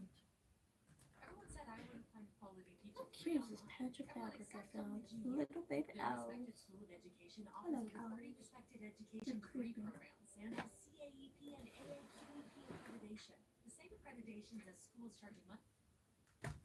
intensified in industry circles. While never proven, many believed Goddard was the source. The domestic staff revealed her true nature when cameras What is were this? former household employee to meet with. One former maid Thank recalled you. Goddard dumping a drawer of perfectly folded lingerie onto the floor because one item was creased incorrectly, then forcing the maid to refold everything while she watched and criticized. 13. Loretta Young, the sanctimonious tyrant. Loretta Young's public image as a devout Catholic and moral exemplar stood in stark contrast to her treatment of those she worked with. Behind her pious exterior lurked what one director called the meanest woman in Hollywood when she doesn't get exactly what she wants. Young's particular brand of cruelty combined sanctimony with vindictiveness. She famously maintained a swear box on her sets, fining anyone who used profanity, but collected fines selectively, targeting people she disliked while ignoring violations from those she favored. The money supposedly went to charity, but several I said production thank you. assistants Please shut claimed up now. Young simply pocketed. Her treatment of younger actresses was especially harsh. Young would invite inexperienced actresses to her dressing room, ostensibly to offer guidance, then deliberately give them advice that would damage their performances or reputations. She once told a young starlet to speak up and project more during a quiet, dramatic scene, which resulted in the director berating the newcomer for overacting. Young's cruelty extended to family matters. When her daughter Judy Lewis, conceived out of wedlock with Clark Gable but presented to the world as adopted, began questioning her parentage, Young responded with emotional manipulation and gaslighting, refusing to acknowledge the truth even as Judy recognized her resemblance to Gable. Young maintained this cruel deception for decades, denying her daughter knowledge of her own identity. On film sets, Young was known for demanding extensive shave special my treatment eyebrows while again. simultaneously preaching humility to others. She would insist on elaborate accommodations, then criticize others for materialistic focus. One crew member recalled Young having a grip fired for bringing her regular rather than distilled water, then giving a lecture about Christian forgiveness at the wrap party. This combination of moral superiority and behind-the-scenes cruelty made Young particularly despised in Hollywood circles. As one contemporary noted, at least with someone like Betty Davis, you knew exactly where you stood. Loretta would knife you in the back and then pray for your soul. 12. Veronica Lake, the self-destructive tornado. Veronica Lake's iconic peekaboo hairstyle and sultry persona made her one of the most recognizable stars of the 1940s, but her behind-the-scenes behavior earned her the nickname the bitch with the peekaboo bangs among industry insiders. Lake's cruelty often stemmed from her alcoholism and untreated mental health issues, No. but even accounting for these challenges, I'm 18. colleagues described a And a deliberate bitch. meanness that went And beyond sometimes her a bitch personal gets me demons. places. She would memorize co-workers' insecurities and vulnerabilities, then exploit them publicly when she felt threatened or simply bored. During the filming of This Gun for Hire with Alan Ladd, Lake discovered that Ladd was sensitive about his 5 feet 6 inches height, she proceeded to wear unnecessarily high heels on set and make constant references to his stature, even though they were supposed to be building romantic chemistry on screen. Crew members recalled Ladd looking visibly distressed by her taunting. Lake reserved particular venom for female co-stars. Actress Freddie Bartholomew recalled Lake deliberately ruining her close-ups by making distracting movements off camera or suddenly changing the timing of her dialogue to throw off Bartholomew's performance. When Bartholomew asked her to stop, Lake reportedly replied, "Learn to act through it or get out of the business." Her cruelty toward crew members became legendary. She would deliberately spill coffee on costumes to force wardrobe staff to work overtime, knowing they wouldn't be compensated for the extra hours. During night shoots, she would disappear to her trailer for hours, knowing that every minute of delay cost the production money and kept exhausted crew members from going home. Even at the height of her fame, directors increasingly refused to work with Lake, despite her box office appeal. Preston Sturgis, who directed her in Sullivan's Travels, later said, "Life's too short to direct Veronica Lake." Her career decline came quickly, hastened by her reputation for unnecessary cruelty that made even the most patient filmmakers unwilling to endure her presence on set. 11. Zsa Gabor, the status-obsessed socialite. Zsa Gabor's fame derived more from her flamboyant personality and 9 marriages than her acting career, but her reputation for calculated cruelty made her one of Hollywood's most feared social figures for decades. Gabor's particular brand of cruelty focused on social status and class distinctions. She would invite people from different social circles to the same event, then deliberately highlight their differences in ways designed to humiliate those she considered inferior. At one infamous dinner party, she seated a plumber who was married to a minor actress next to a countess, and spent the evening making comments about how fascinating it was to see different classes attempt to converse. Her treatment of household staff was especially notorious. Former employees described rituals of humiliation, including forcing staff to stand perfectly still for inspection before events. One butler recalled being made to change his uniform 4 times because Gabor claimed she could smell poverty on the fabric. Gabor's cruelty toward perceived rivals was legendary. When a younger, beautiful actress moved into her neighborhood, Gabor began a campaign of harassment that included calling noise complaints to police, spreading rumors of the woman's mental instability among industry figures, and even attempting to have the woman's dog taken away by animal control on false claims of neglect. Perhaps most calculating was Gabor's treatment of her numerous husbands and lovers. She would deliberately flirt with other men in front of her current partner, then create dramatic scenes if they objected or responded in kind. Several ex-husbands described systematic emotional abuse, with Gabor deliberately undermining their self-esteem and then mocking their weakness. Despite her difficult reputation, Gabor maintained her position in Hollywood society through strategic manipulation of the press and careful cultivation of powerful friends. She understood that in Hollywood's social hierarchy, being entertainingly cruel could itself become a form of currency, and she spent this currency freely throughout her long life. 10. June Allison, the two-faced terror. June. Allison cultivated one of Hollywood's greatest disconnects between public image and private reality. While audiences adored her as the wholesome girl next door, those who worked with her encountered what director David Miller called the most skillfully cruel woman I've ever met in the film business. Allison's technique involved maintaining her sweet persona in public settings while engaging in psychological warfare behind closed doors. Film crews recalled her smiling warmly for publicity photos, then turning to verbally eviscerate support staff the moment cameras stopped rolling, always careful that her outbursts remained private enough to protect her valuable public image. Her targeted cruelty toward competing actresses became legendary. When working with younger female co-stars, Allison would offer seemingly friendly advice about makeup, costumes, or performance choices, all deliberately designed to make them look worse on camera or alienate the director. Allison's husband, actor-director Dick Powell, bore the brunt of her private cruelty. Friends described witnessing shocking emotional abuse when the couple thought they were alone, with Powell sometimes emerging from private conversations with Allison looking shell-shocked. Perhaps most calculating was Allison's approach to professional rivals. She maintained detailed information about other actresses' weaknesses, insecurities, and past mistakes. Several promising careers stalled after crossing paths with Allison, though she maintained plausible deniability about her involvement. 9.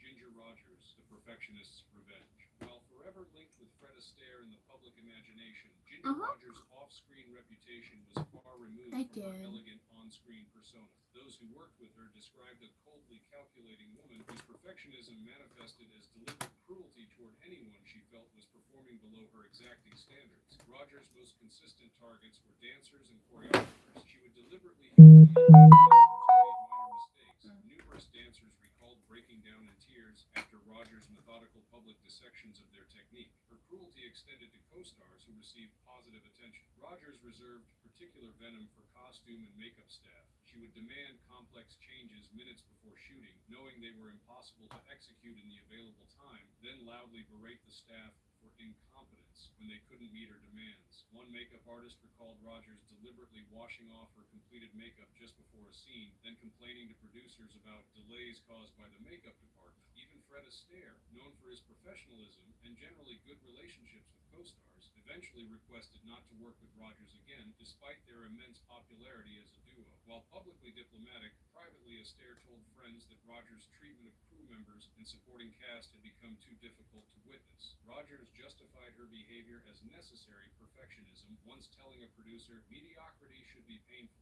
I'm just making sure everyone feels the appropriate amount of pain." This calculated approach to cruelty, framed as professional standards rather than personal meanness, allowed Rogers to maintain her position while creating an atmosphere of fear that many colleagues never forgot. 8. Mary Astor, the diary deployer. Mary Astor is remembered for her Oscar-winning performance in The Maltese Falcon, but in Hollywood circles, she was known for wielding secrets as weapons and destroying reputations with surgical precision. Astor became infamous for keeping detailed diaries of her affairs and the private confessions of friends, then strategically deploying this information when it benefited her. While her own diary became public during a custody battle, revealing affairs with numerous prominent men, few knew that Astor maintained separate collection diaries about others, which she used as leverage throughout her career. Astor would cultivate close relationships with other actresses, presenting herself as a confidant during vulnerable moments. Once she had collected sufficient compromising information, she would begin a subtle campaign of control, including casual references to their secrets in public settings, just enough to remind them of her power without explicitly revealing anything. When actress Margaret Sullivan began being considered for roles Astor wanted, mysterious rumors about Sullivan's private life began circulating in Hollywood. While never proven, many believed Astor was behind the Whisper campaign, using information gathered during their previous friendship. Astor's treatment of domestic staff revealed her everyday cruelty. One former maid recalled Astor making her rewash dishes 3 times because she claimed she could see microscopic spots that no one else could detect. Even Astor's own daughter, Marilyn Howoli, eventually cut contact with her mother, citing years of emotional manipulation and control. Howoli later Music for the Slimulator, a fake game where you can beat a Slim Jim. Buy a real Slim Jim today.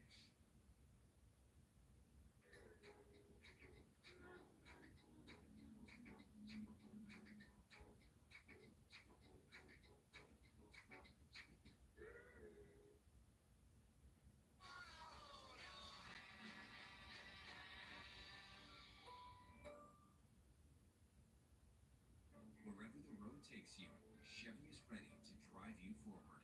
With pure power unleashed and future-forward technology, every path leads to new possibilities. Chevy drives Texas. Together, let's drive.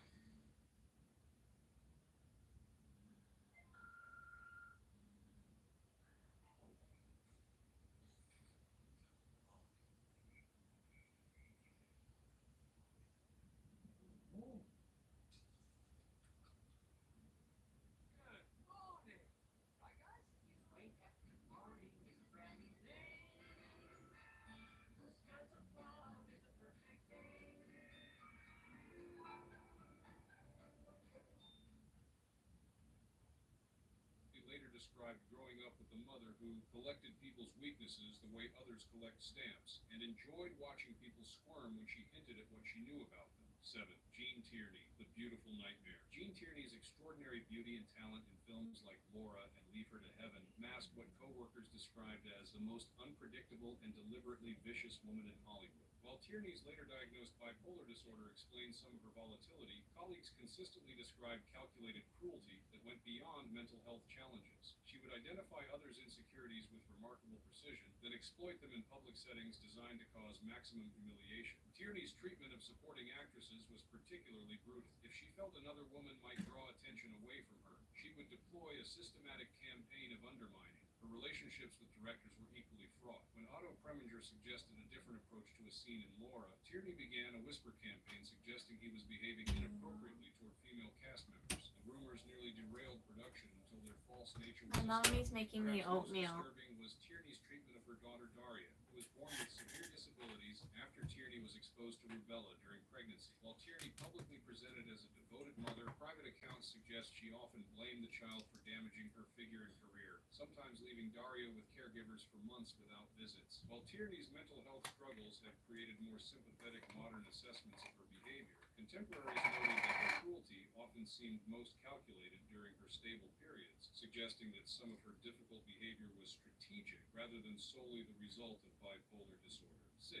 Marlene Dietrich, the Teutonic Terror. Marlene Dietrich's legendary status as a Hollywood icon and later anti-Nazi activist has somewhat obscured her reputation as one of the industry's most calculatingly cruel figures, both on set and in her personal relationships. Dietrich's perfectionism manifested as deliberate humiliation of those she considered professionally inferior. She would halt production to publicly criticize makeup artists, costume designers, or lighting technicians, often reducing them to tears before an entire crew. Her tirades weren't spontaneous outbursts, but methodical dissections designed to establish total dominance over the production environment. Her treatment of romantic partners, both male and female, revealed a pattern of emotional sadism. Multiple lovers described Dietrich deliberately cultivating their emotional dependence, then suddenly withdrawing affection or publicly flirting with others to create psychological distress. When they reacted with hurt, she would mock their neediness and lack of sophistication. Dietrich reserved particular cruelty for young actresses she perceived as potential rivals. When a beautiful newcomer was cast in a supporting role on Witness for the Prosecution, Dietrich began a campaign of undermining No, that I'm included deliberately fine. sabotaging the actress's lighting during shared scenes and spreading rumors about unprofessional behavior to the director. Her relationships with her daughter Maria and husband Rudolf Sieber were characterized by calculated manipulation. Dietrich would lavish attention on Maria, then suddenly withdraw it if her daughter showed any independence. She maintained a decades-long marriage to Sieber while flaunting her numerous affairs, but would become enraged if he showed interest in other women. 5. Barbara Stanwyck, the self-made survivor. Barbara Stanwyck's rise from poverty to Hollywood royalty created one of the industry's most complex personalities. While renowned for her professionalism and work ethic, those who crossed her discovered what director Cecil B. DeMille called the most precisely vengeful woman I've ever encountered. Unlike stars born to privilege, Stanwyck's cruelty stemmed from a survival instinct developed during her early childhood in foster care. She viewed Hollywood as a zero-sum game where others' success directly threatened her own, leading to calculated behaviors designed to eliminate competition. Stanwyck's method involved identifying others' professional vulnerabilities with uncanny accuracy, then exploiting them systematically. When a younger actress was cast alongside her in Double Indemnity, Stanwyck learned of her severe anxiety about memorizing lines. Rather than helping the newcomer, Stanwyck began requesting script changes minutes before their scenes together, knowing the last-minute adjustments would trigger her co-star's anxiety and lead to a poor performance. Her treatment of directors who questioned her choices became legendary. Rather than direct confrontation, Stanwyck would deploy what one filmmaker called psychological guerrilla warfare, subtly undermining their authority with other cast members, creating production delays through misunderstandings, and sometimes gathering compromising information to use as leverage. 4. Ethel Barrymore, the Theatre Royal's Revenge. As a member of America's most distinguished theatrical family, Ethel Barrymore brought to Hollywood not just exceptional talent, but what colleagues called the most refined cruelty in the business, an aristocratic approach to psychological warfare that left lasting scars. Unlike stars who rose from nothing, Barrymore's cruelty stemmed from a sense of theatrical royalty.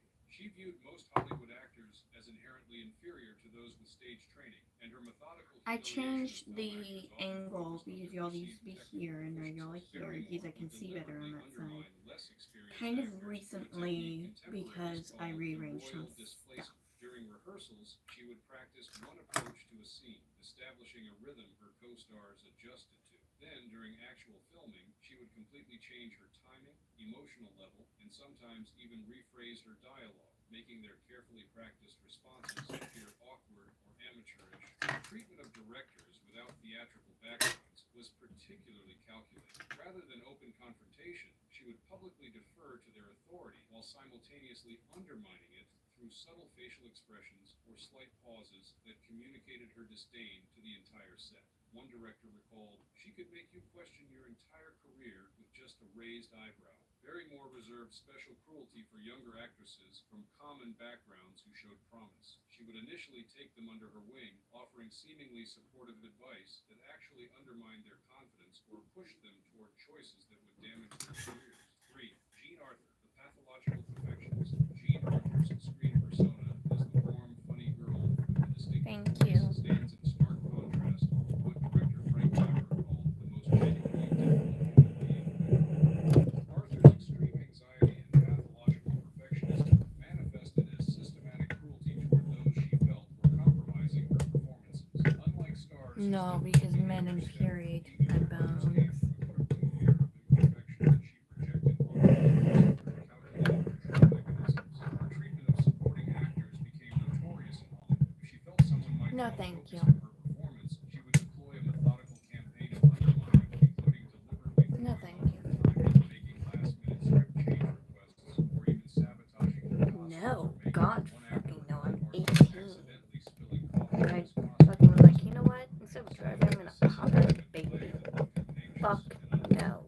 Arthur's relationship with crew members revealed her everyday cruelty. She would make impossible demands of lighting That's fun. technicians, then berate them publicly when they couldn't achieve effects that were technically unfeasible. Makeup artists reported being made to I don't redo really her want makeup to. dozens of times, while Arthur criticized their skills and intelligence. 2.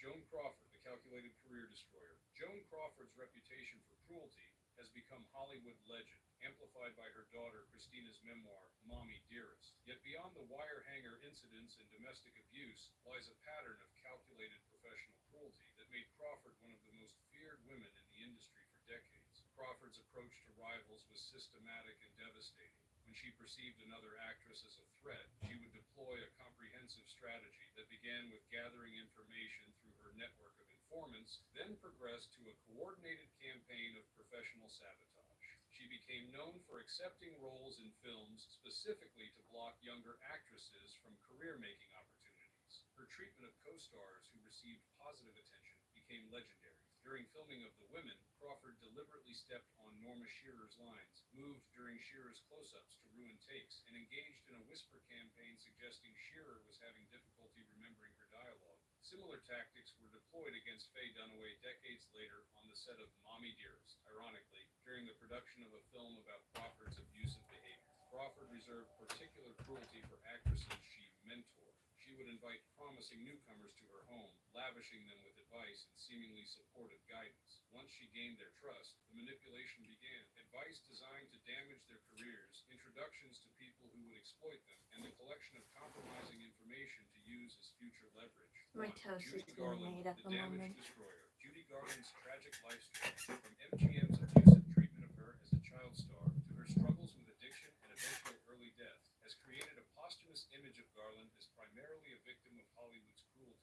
This narrative, while partially true, overshadows what those who worked closely with her described as the most devastatingly cruel woman in an industry known for cruelty. Garland's difficult behavior was inextricably linked to her traumatic experiences and substance abuse issues. However, colleagues consistently described calculated cruelty that went beyond these challenges, particularly toward those she perceived as having the normal childhood and stable mental health that she had been denied. Her treatment of other performers revealed a pattern of deliberate sabotage. If another singer or actress received positive attention, Garland would deploy what co-star Margaret Hamilton called psychological warfare, deliberately upstaging them during performances, spreading rumors about unprofessional behavior, or using her considerable influence to have their roles reduced. Garland reserved particular venom for young performers who reminded her of her younger self. When introduced to newcomers with similar backgrounds, she would initially appear supportive, then systematically undermine their confidence through casual comments about their weight,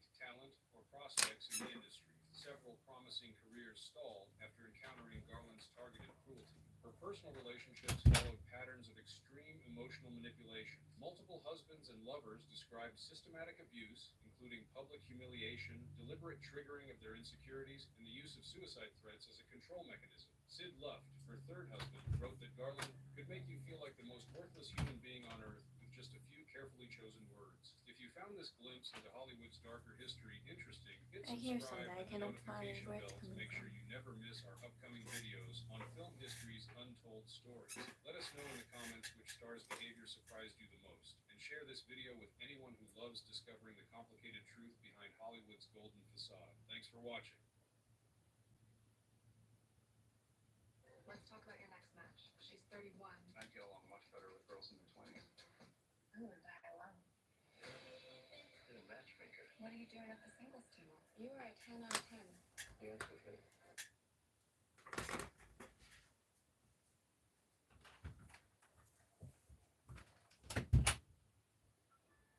Great rivalries in history. Elizabeth I, Queen of England, versus Catherine de' Medici, Queen of France. Thank you to Happy Mammoth for sponsoring this video. For most of history, men ruled the world, but for 3 decades in the late 1500s, 2 powerful women dominated Europe. Catherine de' Medici was Queen of France, and Elizabeth I, Queen of England. Neither one was expected to be queen, but both did their time until they could seize power. They were brilliant, dynamic, determined, and sometimes ruthless leaders. But even with all they had in common, their differences made them fierce opponents. Catherine was a Catholic, a wife and a mother, while Elizabeth was Protestant and single by choice. Dozens of books and dramas have focused on the epic rivalry between Elizabeth and her northern neighbor, Mary Queen of Scots. And while she is an important part of the story, Elizabeth's relationship with her greater nemesis, Catherine, has long been forgotten. However, season 2 of the Starz series Serpent Queen and the recent book My oatmeal. Blood, Fire, and Gold by Estelle Perronc have resurrected the historic frenemies. Let's examine the parallel lives and epic rivalry between Elizabeth I and Catherine de' Medici. Catherine was born in 1519 in Florence. This isn't Her yours. mother was a French Winnie noblewoman, thinks this is for and her her. father a No, member of no. the Medici family. They had risen from merchants to one of the wealthiest and most influential families in Renaissance Italy. Among their Not for you. ranks were dukes and popes. Will smell? They Not had for you. ambition to climb even higher. Within It's a for month Mama, of because Mommy was Catherine's birth, hungry, and her Mommy hasn't mother really died eaten all of day. plague, and her father And of it's like 3 in the syphilis. afternoon. The orphan baby was taken by relatives. When she was 4, her cousin was elected Pope Clement VII. He returned Don't. to Florence, where she was addressed No. as the Little Duchess. No. When she was 8, the No. Medicis were ousted, and No. Catherine was held prisoner in a convent. Holy Roman No, you don't Emperor want Charles V laid siege to Florence, and there were calls for Catherine to be killed and chained naked to the city wall. But eventually the siege ended, and Catherine was sent to Rome to the protection of Pope Clement, who greeted her with open arms and immediately set out to find her husband. Suitors lined up for the wealthy heiress. James V of Scotland was considered, but when King Francois I of France offered his second son, Henri, Duke of Orleans, the Pope jumped at the chance. Francois was a strong leader and a Renaissance polymath, In or out, greatly Boo-Boo? enhanced the power of France, much like his contemporary and nemesis, Henry VIII of England. The kings were only 3 years apart in age and had both inherited their thrones as strapping young men. They were also both notorious womanizers. In 1520, they met for a peace summit at the Field of Cloth of Gold. This was likely where Henry first met Anne Boleyn, an English lady who was living at the French court as a maid of honor to Francois's wife, Queen Claude. The kings feasted, drank from fountains of wine, and had a wrestling match which Francois won. Henry's bruised ego, plus centuries of battle between France and England, including a literal 100 years war, meant that peace didn't last. Henry fell hard for witty and stylish Anne Boleyn. He was annoyed that his wife of 24 years, Catherine of Aragon, had delivered his daughter, Mary, rather than his longed-for male What do you heir, know? so You he don't get split Mommy's himself food. from the Catholic Church in order to annul his marriage. I don't- Francois was open Baby, to this is toast, Protestantism and not allowed bagel. to spread in France. His sister, Marguerite, had converted and was a big influence on Anne Boleyn. Anne and Henry traveled to Calais in 1532 to meet with Francois, and his personal endorsement allowed them to finally wed. She's not after hungry. If 7 she was years hungry, of she'd go eat political her food. battles. But She many wants on Mommy's both food. sides of the channel remained staunchly Catholic, Mm-mm. opposed Henry's remarriage, and accused Anne of being a Baby, there's not even Nevertheless, Danny in this. Anne, She already really loves pregnant, Darren. was crowned in Westminster Abbey in 1533. That September, she gave birth to a child. Henry was crestfallen that it was another daughter, Elizabeth. Francois surely felt a bit smug as, 1 month later, he oversaw the wedding of his second son to Catherine de' Medici. The wedding of the two 14-year-olds was a fabulous affair. Catherine's less than elegant features were embellished by a radiant gown of gold damask, with ropes of jewels and 6 large teardrop pearls. A gold crown concealed the fact that she was not of royal blood, and her short stature was enhanced by high heels, which had never been seen before in France, and became wildly popular. At midnight, the newlyweds left the feast to perform their marital duties. King Francois stayed to watch while the marriage was consummated. He reported that each had shown valor in joust. Catherine fell in love with her charming and gentle groom, but Henri was already in love with 38-year-old Diane de Poitiers and showed little interest in his bride. She was under immense pressure to bear an heir, but this was unlikely to happen if she couldn't entice her husband. Oatmeal and toast. When Pope Clement died, the new pope broke the alliance with France and stopped payments on Catherine's dowry. Well, it doesn't help that I gave her a piece of a donut today and she licked all of the sugar off. Reproductive difficulties. Henry fell from his horse Was during that a the yummy joust, donut, and the Boo-Boo? shock caused Anne to miscarry. When her enemies delivered false evidence of adultery and incest, Henry was all too eager to be rid of his second wife and move on to a third. Anne was beheaded in the Tower of London. Her 2-year-old daughter Elizabeth was declared illegitimate. She spent her childhood in and out of royal favor based on her father's whims, as he went through 4 royal wives. She did win some paternal admiration water. with her I knew it. astonishing intelligence And I got and pee. fluency I'll be in back, y'all. multiple languages. King Francois's eldest son, Francois, caught a chill after a game of tennis and died. As the new heir, it was essential that Henri have a son of his own. He had been married to Catherine for 11 years with no results, so his father began discussing divorce. In desperation, Catherine tried every trick she could to promote conception, including placing cow dung and ground stag's antlers on her source of life, and drinking mule's urine. Rumors began circling that she was a witch, but at last she managed to get her husband to spend more time with her, and she gave birth to a son. She quickly conceived again and eventually delivered 10 children. In the epic rivalry between England and France, there was a third party, Scotland. They had a long-standing alliance with France against England. Henry VIII went to war with his nephew, King James V, and the young man died after a battle, leaving the throne to his 6-day-old daughter, Mary. Henry wanted to force the baby to wed his own son, Edward, but when the Scots refused, the king infiltrated a series of violent raids on Scotland, known as the Rough Wooing. For her protection, 5-year-old Queen Mary was sent to France, where she was raised with Catherine's children and betrothed to her eldest son. Henry VIII and Francois I died within 6 weeks of each other in 1547. The English crown went to 9-year-old Edward VI. 14-year-old Princess Elizabeth lived with her stepmother, Catherine Parr, but her new husband, Thomas Seymour, who happened to be the king's uncle, acted inappropriately towards the teenage princess. When Catherine caught Thomas kissing Elizabeth, she sent her away for her protection. Months later, Catherine died of childbed fever, and Thomas immediately proposed to Elizabeth. She wisely turned him down. Thomas was desperate for power and tried to kidnap the young king, killing his dog in the scheme. Thomas was arrested and Elizabeth was interrogated about her involvement, but was found innocent. Thomas was beheaded. In France, Henri II and Catherine became king and queen. He granted her no political power and made Diane the center of the court. He often fondled her breasts in full view of the court.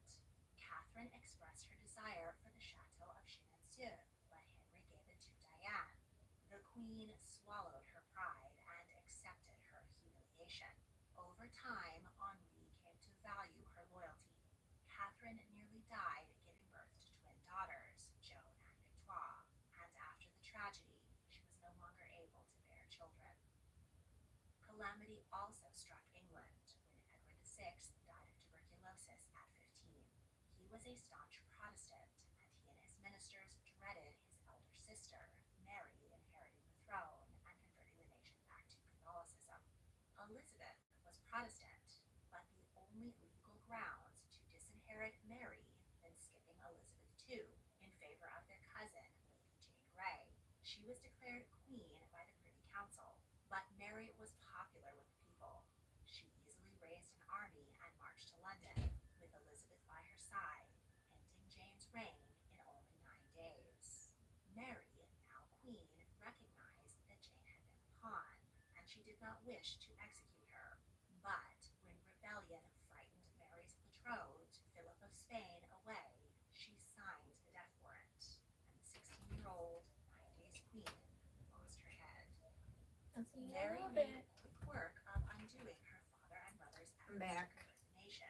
She ordered 280 Protestants to be burned at the stake, earning her the nickname Bloody Mary, though she actually executed far fewer people than her tyrannical father.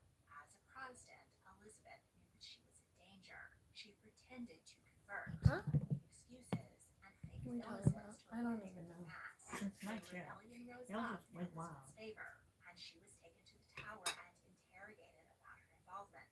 The 18-year-old was terrified that she would lead to the same end as her mother, but she was eventually released and placed under house arrest. She behaved as modestly and obediently as she could to avoid her sister's wrath. Mary was nearly 40 and desperate to produce a Catholic heir. She believed that she was pregnant, but as the 10th and 11th months ticked by with no signs of labor, her swollen belly receded. Following the humiliation of her false pregnancy, her husband left her for battle on the continent. Philip of Spain was incredibly unpopular in England. He was embroiled in war with Henri II of France, and he only returned to Mary to sweet-talk her into sending English troops to fight his battles. Henri decided to name his loyal wife Catherine regent. He marched off to war. She made an impassioned speech, securing My mother's funding yelling for out. his army, thus enabling the French to successfully Hi. take Calais. Y'all are very The high city today. was England's last I look possession happy. on the I'm happy I'm Europe. not in trouble. I feel like every Loss single was day. yet another And now that I'm humiliating home all the time, I blow. feel like at any Mary given moment I'm died like at going to get 82 assassinated. with cancer. It's not fun. To the throne. I don't feel On like that November today. 17th, 1558, So that's good. And we're on like day 3 of feeling like I'm not gonna get assassinated. So that's I'm doing a little better. A train of thousands of lords and ladies accompanied her to London as crowds cheered. Elizabeth, like Catherine, understood the value of image. Both queens dressed fabulously to convey their greatness. On January 15th, 1559, Elizabeth walked into Westminster Abbey. She was crowned Queen of England, Ireland, get and because the English were still salty about Calais, and of France as well. The date was chosen by Elizabeth's astrologer. Catherine was also keen on astrology, which was viewed as the cutting-edge science of her day. Her personal astrologer was Nostradamus. Predicted, the young lion shall overcome the old one on the field of combat in single battle. He shall pierce his eye in a golden cage. 2 forces 1, he shall die a cruel death. In July 1559, King Henri competed in a jousting tournament. Catherine had an ill premonition and begged him to stop, but he was eager to show off before Diane. His opponent's lance shattered, and 5 large splinters pierced the king's helmet, embedding in his head and eye. Catherine stayed by his side for 10 days. The doctors were terrified to remove the splinters. They inflicted similar wounds on prisoners and practiced surgical techniques. All the men died. The king slowly lost his sight, speech, and reason.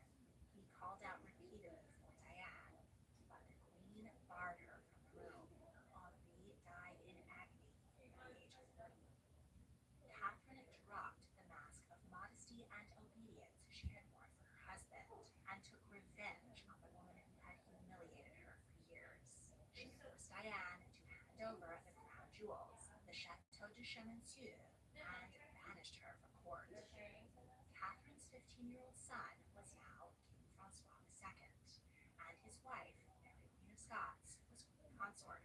Mary had admired Diane and often repeated the horrible things she said about Catherine, being the daughter of a shoemaker and not worthy of the crown. Catherine hid her dislike of her daughter-in-law and gifted her the giant teardrop pearls she had worn at her own wedding. As the new queen consort, Mary had the power to eclipse the Dowager Queen, but her own maternal uncles, the Guise brothers, beat her to it. They moved into the palace with the young couple and seized power. They were devout Catholics and set about persecuting Protestants, called Huguenots. Both sides carried out massacres against each other, and civil war loomed. After 18 months on the throne, Francois fell ill with an ear infection. It caused an abscess in his brain, and he died a cruel death, fulfilling Nostradamus' prophecy. Catherine negotiated a pact with the Huguenot leaders, which made her regent for her 9-year-old son, now King Charles IX. After decades of Mama fighting was for being time, stupid. she was finally in power. She created a new position for herself. I walked away to tell the family that I'm having my door cracked Mary asked while to I'm remain live in because France, it's getting but hot Catherine and I promptly sent her back I need to more Scotland ventilation in the because she room. was a granddaughter of Henry VII. And And then the my mom highest said I'm ranking gonna get sick Catholic by in the kissing line the of cat succession, bait. Mary insisted that she And was then I rightful kissed the queen cat of for the England, gift because fuck annoying that. Elizabeth. She Elizabeth and licks Catherine were me. now She both licks in my the feet. new I Queen doubt Mary me kissing her foot is going to get me sick. Well, y'all were really green just now. They began a long and complex relationship, Hi, which Mifa. involved I'm doing thousands okay. of letters and I said messages hi to to myself ambassadors. just now. That's what I did. Never met in person. Hi. I Catherine hope did y'all her are well. I best hope to bring everyone's peace well. between I hope everyone's Huguenots and okay. Catholics. I've really been on 3 hours and she's like, how long are you gonna be live? I haven't even been on 3 hours. And 3 hours is like my cutoff. Like another hour to go. Calm down, lady. All the way down the town. Jump around. Kangaroo. Say moo. That kind of rhymed. Not really. No. Also, it's called an only child, not a single child. And implies children are getting married. No, I am not. I have siblings.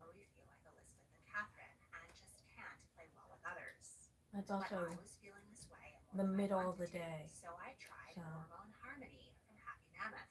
It helps smooth out I don't know, I guess. I don't know what the fuck you're like. Do you have siblings? cycles Yes. like breakouts, cravings, upset stomach, and insomnia. No. The biggest difference both I and my family have No, noticed I am is not. my moods are much more stable. You really think I'm And bad at what I do.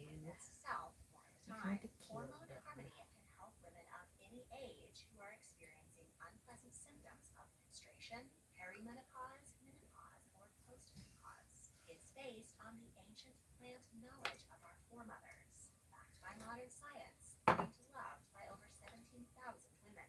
For a limited time, you can get 15% off your entire first order at happymammoth.com with the code TEATIME at checkout. That's happymammoth.com with code TEATIME. And now, back to history.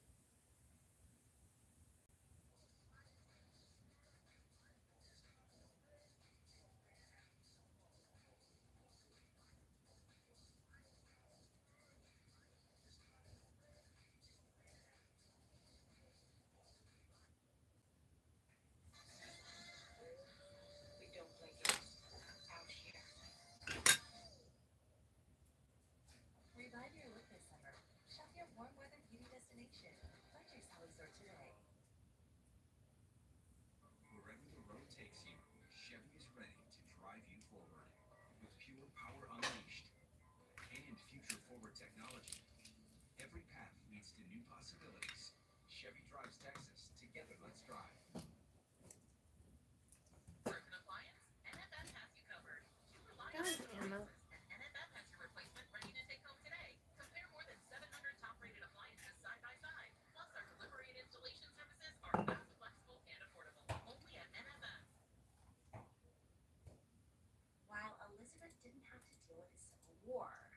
religion was one of her most significant problems too. Once on the throne, she dropped the mask of demure Catholicism she had worn for her sister and dismissed all the bishops who refused to recognize her as the Protestant head of the church. But she didn't burn them at the stake. Elizabeth had inherited an ailing country, bankrupt, militarily weak, and surrounded by enemies. The most expedient way to bolster the nation was through a marriage alliance.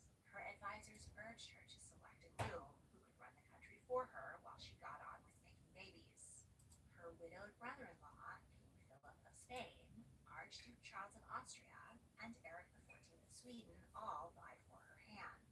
Catherine had gained all of her royal prestige through marriage and motherhood, and she had no concept of any other path for a woman.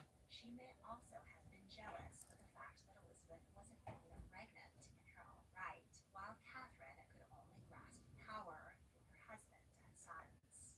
She had 3 sons and was keen to place one of them on the English throne. First, she offered King Charles IX. He was only 16, and Elizabeth politely declined. She gave a powerful speech to Parliament, declaring that she was married to England and intended to remain a virgin to her dying day. Elizabeth's father had murdered her mother, Thomas Seymour had abused her, and Philip of Spain had undermined her sister's rule. It's little wonder that Elizabeth wasn't keen to hand over her power to a husband. But she did enjoy flirtations, particularly with Robert Dudley, Earl of Leicester, with whom she may have had a secret sexual relationship. Single by choice was an unheard of concept in the 1500s, and Catherine continued to play nice with Elizabeth in the hopes that she might select one of her sons. Elizabeth had another idea. She wrote to her cousin, Mary, and offered Robert Dudley, promising to make their offspring her heir. But Mary didn't want Elizabeth's cast-off. She instead wed her handsome cousin, Henry Darnley. He turned out to be arrogant and violent, and murdered Mary's secretary in front of her while she was pregnant. Darnley's bedroom exploded, and Mary promptly wed the #1 suspect, James Bothwell, possibly under duress. The Scots forced their queen to abdicate in favor of her 1-year-old son, James. She fled to England in the hopes that Elizabeth would help, but instead she was arrested and imprisoned for 19 years. By 1570, Catherine's third and favorite son, Henri, was a dashing 18-year-old. She sent a portrait to Elizabeth, who was now 37 and somewhat interested. But Henri arrogantly protested that he would not marry a public whore. The comment got back to Elizabeth, and that marriage was dead in the water. Catherine instead got Henri elected king of the Polish-Lithuanian Commonwealth. She also arranged a marriage between her daughter, Margaret, and Henri, Protestant King of Navarre. Many well-born Huguenots traveled to Paris to celebrate the tentative peace. The interfaith marriage was controversial, and tensions were high. Henri had to remain outside of Notre Dame Cathedral while the wedding mass was celebrated. On the feast of Saint Bartholomew, while guests were nursing hangovers, the Guises decided to settle a blood feud with Huguenot leader Ducoligny. He was shot from a window. His spilled blood boiled the tensions into a massacre. Huguenots were slaughtered all over Paris, and the violence spread into the countryside.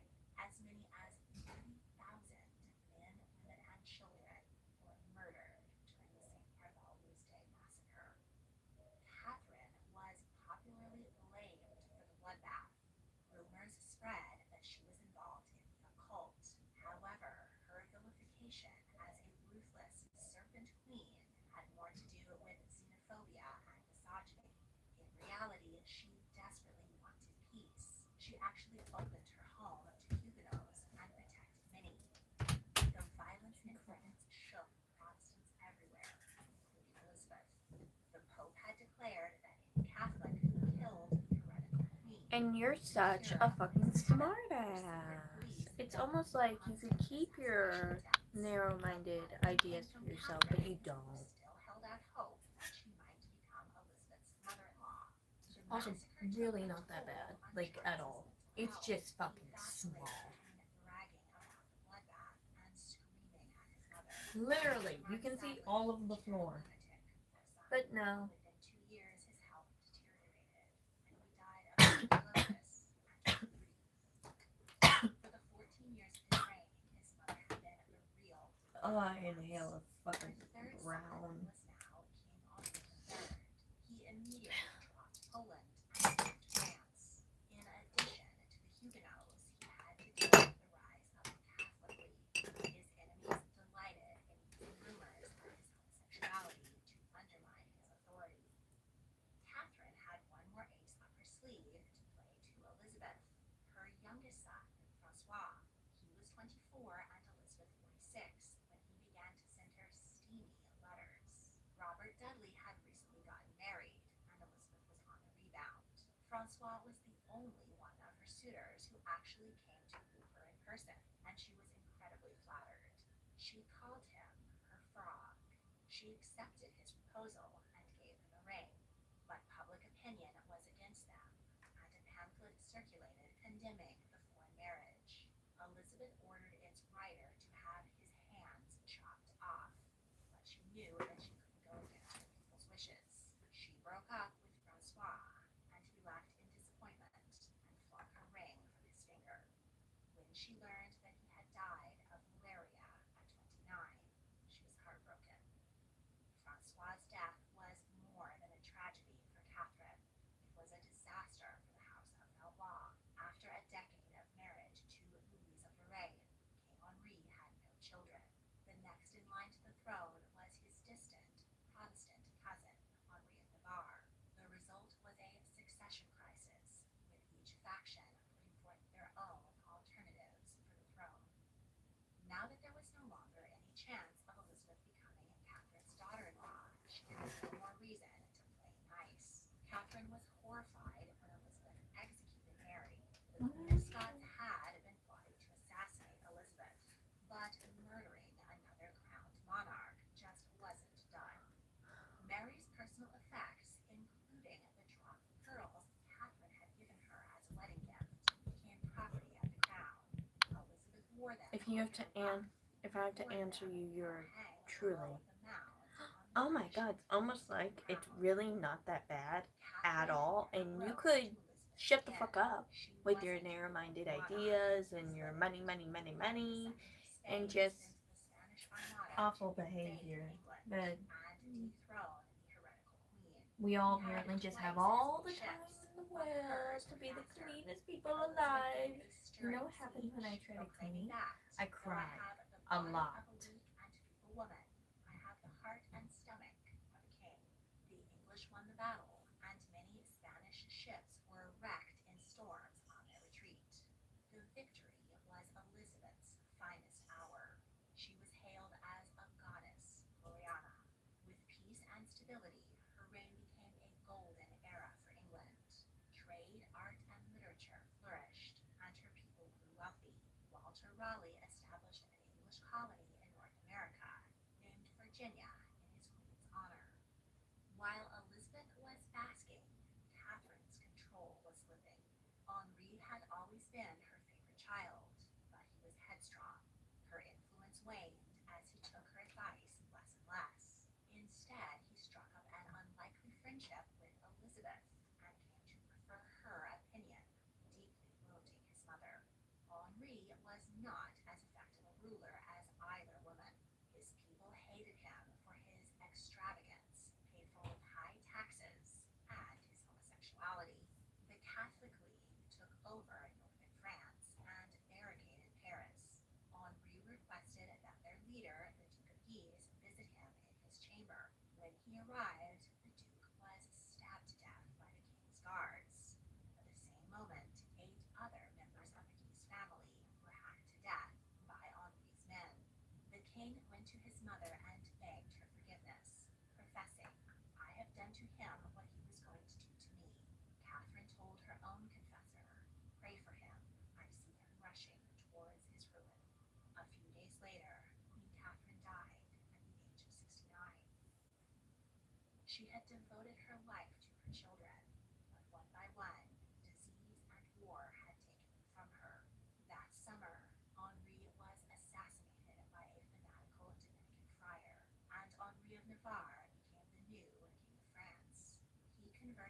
Catholicism in order to win back Paris and the throne. This meant that Catherine's daughter, Margaret, was the new Queen of France. But their marriage had not started on a Let's rose see what this god awful comment that got. had no children. Please shut up. I beg of you so deeply. Please keep your pointless opinions to yourself. They are not necessary. And guess what?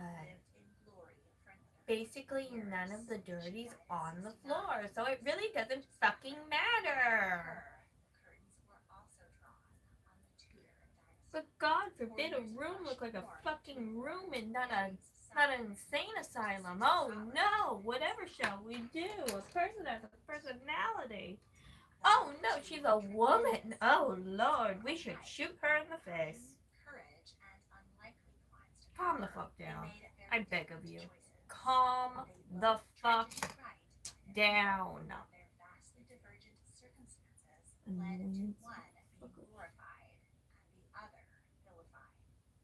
Both ended in much the same place, as dazzling exclamation points at the end of two great dynasties. In the next episode, I'll take a closer look at the Medici family, reveal how they climbed from Italian merchants to Renaissance royalty, and unveil their darkest scandals. Don't want to wait to see the next episode? Patrons get exclusive early access to all of my multi-part series. If you would like to join my Patreon and help me make more fascinating videos, click on the link in the description. Thank you for watching. What happened? Your botch Botox eyebrows look like Nike swoosh him. Oh my god! Just do it. Give me the worst pickup line. Why did you agree to this? Oh, hey there, it's me, Cody Blackwell, and I'm here today on Comfort Zone. Can't think and run at the same time. When I've had you done unhinged things, I escaped the hospital. Biggest little lie. Little lie. Oh, it's a big one. Biggest what? Big one. Yes, you're thinking about going to therapy. And as a therapist myself, of course I'm going to say that's a great idea. But first, let's talk about the things they don't tell you. First of all, you're going to say, I'm fine. Like 300 times. Spoiler alert, your dentist was right for that. And how does that make you feel? Yes, they actually use this phrase. And yes, they actually want to know the answer. Then there's the crying. Thank Like you. 1 minute you're talking about your raise that you got at work, and then the next minute you're talking about how You when need your X sister as told in your the mom Roman left you in numeral the for aisle of the 10. grocery store because she went to the next aisle to get some milk because she thought that you were right there next to her. Come to find out, that's when your abandonment issues started. And homework, yes, there's homework. But here's the thing: by the end of it, therapy can actually make you feel better, and you'll be like, why didn't I start that sooner?